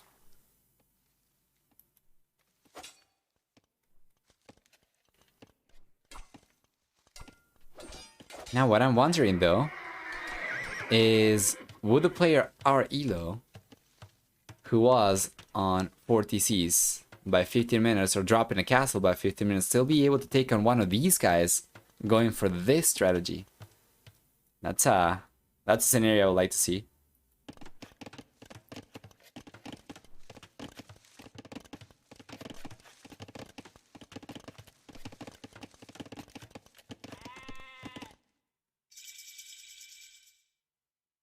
Right? Castle Age here for the Viper. Significantly earlier compared to Tato, as stated. That was going to be the case, and we have a second TC on the way. Monastery coming out with 4 villagers. He's rushing this one. Manages to get one of the scouts down from Tato, so the map control that we saw from the blue player is about to... yeah, to get absolutely destroyed, right? It's about to disappear. Meanwhile, Tato's going for a seawall down the south.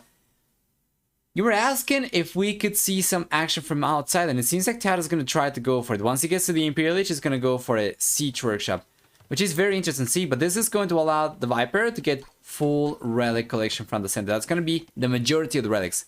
Even if Tato managed to get all 4 relics from outside the wall, outside the map, sorry, it's still going to favor the Viper. Plus second TC coming up so much earlier as well. The Viper should be able to start pulling a hidden villager count as well.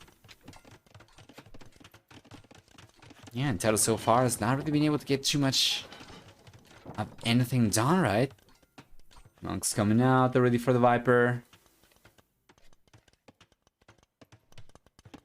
We take a look at the Viper's point of view. Doesn't know about Tato's push over here. Is going to find out about it in a moment. And Ferber is coming out for the Viper. Ano. K vašim službám. Ano. Co přikazuješ? K vašim službám. Co přikazuješ?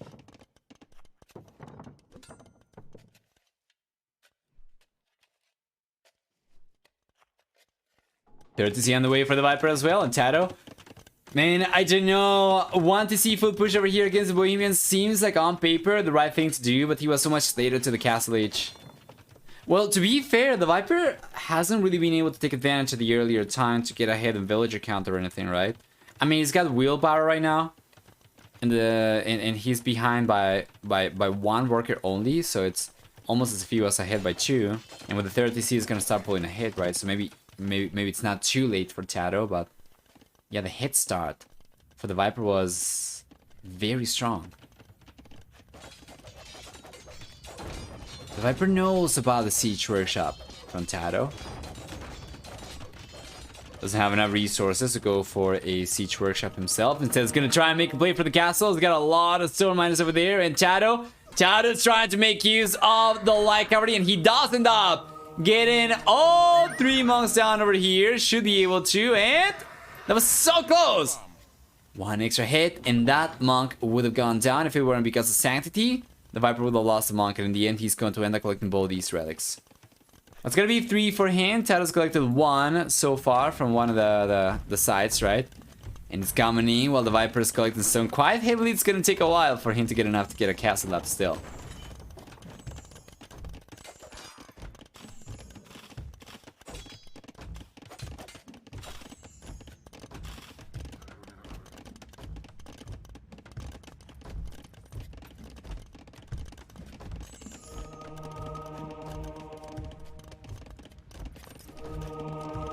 Dorman's coming in for the Viper.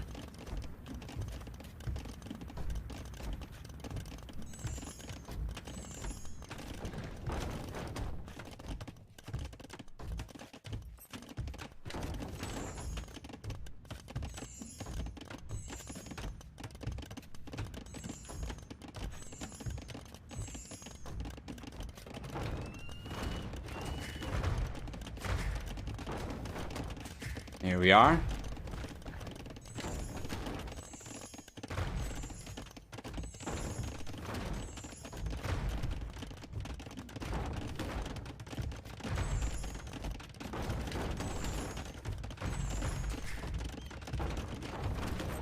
The hill advantage is here for Tato as well. He's got still to wait a little bit before he gets Atonement in.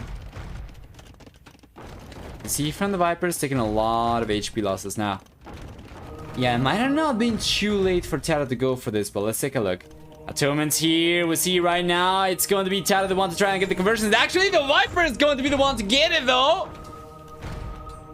Nice reaction from Tato, taking the Monk down before the Viper gets away with the extra conversion. Now it's going to be 2 versus 5 Monks, still favoring the Viper very much so. Bunch of pikemen over here as well, just unlike Cowardly Shrivasha Riders, which shouldn't really work against it, but the mango shots from Tato were good. He ends up taking his own armor elephant here, but does end up also kind of preventing the Viper from keeping too many pikemen up now. That is in a little bit of a rougher position. He's going after the Monks right away. The conversions have not worked out in favor of the Spaniard at all. And it seems that the Viper's coming out on top. It seems like the Viper's about to get absolutely everything cleaned out from Tato. The one thing he's not going to go down is the Magna that got converted instead. Actually, doesn't that going down, but does matter? Probably not. The pikemen from the Viper should take care of these cavalry units from Tato. And remember guys, this is the match point. If the Viper wins this one, there is no way back for Tato, and the Viper's got almost enough stone to go for the castle finally. He's, I would imagine, gonna try to get the castle up down the south over here. On the hill if possible. He's got a lot of pikemen, 4 TCs on the way on the left hand side to provide additional protection. And with all these pikemen, should be able to push Tato away, right? To potentially free this space to go for a castle himself. Meanwhile, Tato's going for the 3rd TC. He's going for the 4th TC as well. You can see it in the minimap. He's on 2 TCs right now, but the action is certainly taking place here for the most part. And the pikemen are coming out on top, actually. Tato ends up taking his own pikemen down. And the Monks are not looking strong enough over here anymore. The camel's taking a lot of heat. The pikemen from the Viper are still going to end up losing a lot of HP, but in the end they will end up coming out on top. They should. And they do. Only Scorpions left over here for Tato. The Viper needs to go for more. And he's got more pikemen on the way. The castle's coming up in front for the Viper. And Tato. Yeah, Tato did manage to collect one of the relics from the center, and he's going for this one as well. So it's going to be 3 and 3. Interestingly enough.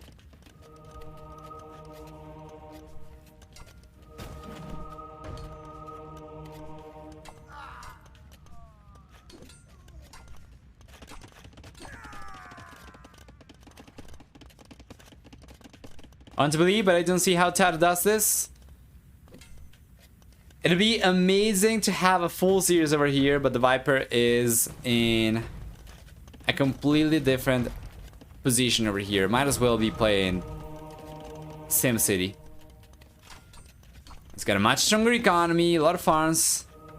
It's probably gonna be the first player going out to the Imperial Age as well. And Tado's just trying, right? He's playing the AI in tower defense.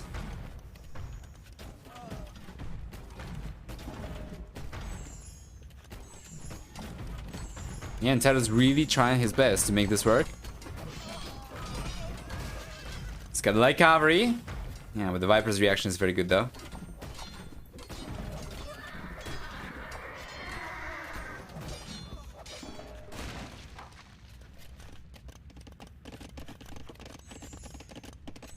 Yeah, and there we go. Imperial Age is on the way for the Viper.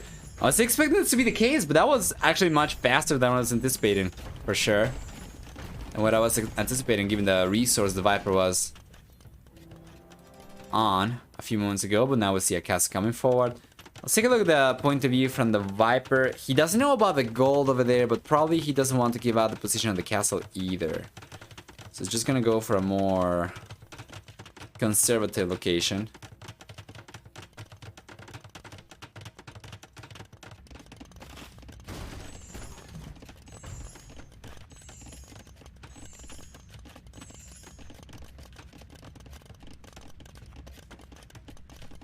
Actually disappointed by Viper and how defensive that castle is, playing it safe.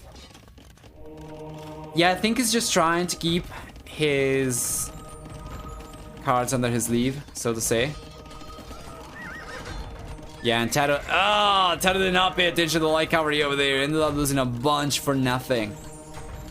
And you know what? Seems like the Viper's going to end up pushing Tado away from here once again. Like it's... Every time it kind of seems like Tado's going to push the... Like, the Viper's going to push Tado away. Tado's able to hold on over here, and that's going to be the case this time around as well. But at the same time, Tado's really unable to do anything with this position. He's unable to go for much of anything.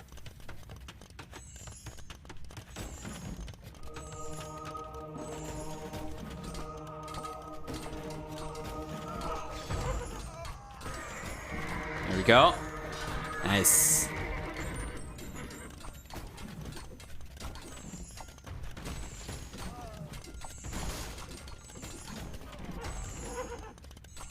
Scene's over already? Well, the Viper's getting to the Imperial Age and Tado is getting pushed away from here. If he does not call the GG right now, it's understandable because of this being match point. And yeah, the Viper's going for yet another castle forward. This time around, Tado does react to this, does realize about this, and does react by going for his own castle. But of course, the Viper going for trebuchets over here is not going to really struggle against Tado's castle over here. This one's going to get this is going to get delayed a little bit, but it's going to come up eventually. It's only a matter of the Viper taking this castle down with the trebuchets. Now he's not paying attention though. It's probably going to end up losing all the villagers. Yeah, I realized at the last second. And the trebs are here. So realistically, what can Tado really do against this? The Viper's ahead in military count right now. He's managed to push Tado away from here, and the Blue player's work account is only 10 lower compared to the Viper. His economy is so far behind.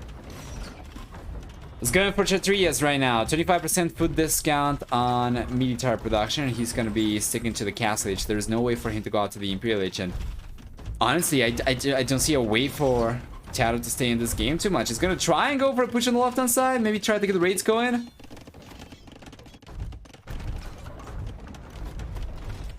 But yeah, Viper the absolute goat. Send those villagers to attack the churches last game was an insane move. Who else does that? From Age of Empires 2, I cannot think of a clear example. We have seen that actually in Age of Empires 4 quite a bit. During the time that the Viper was active in the Age of Empires 4 scene, that was a very Muslim thing to do. And not talking about religion over here, talking about the Muslim, the player. He would used to pretty much utilize villagers as if they were military units. Age of Empires 4 does not work the same way as Age of Empires 2. So the fact that he did that only with the Spanish when he got supremacy is probably not 100% comparable, but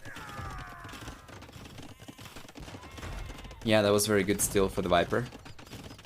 And Tado? Yeah, Tado is probably going to end up calling the GG over here if the raid doesn't get a lot of damage done over here.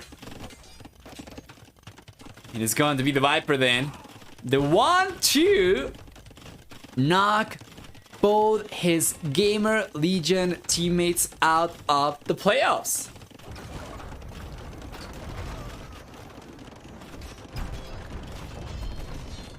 We'll see. Defense attempt over here from Tato, but it's not going to be strong enough, and the bombard cannons are going to stay up. So the castle is going down next. DC is too low HP to really garrison anyone, so with that castle crumbling, Tato is going to be exposed, and he's going to have only the TCs to work with over here.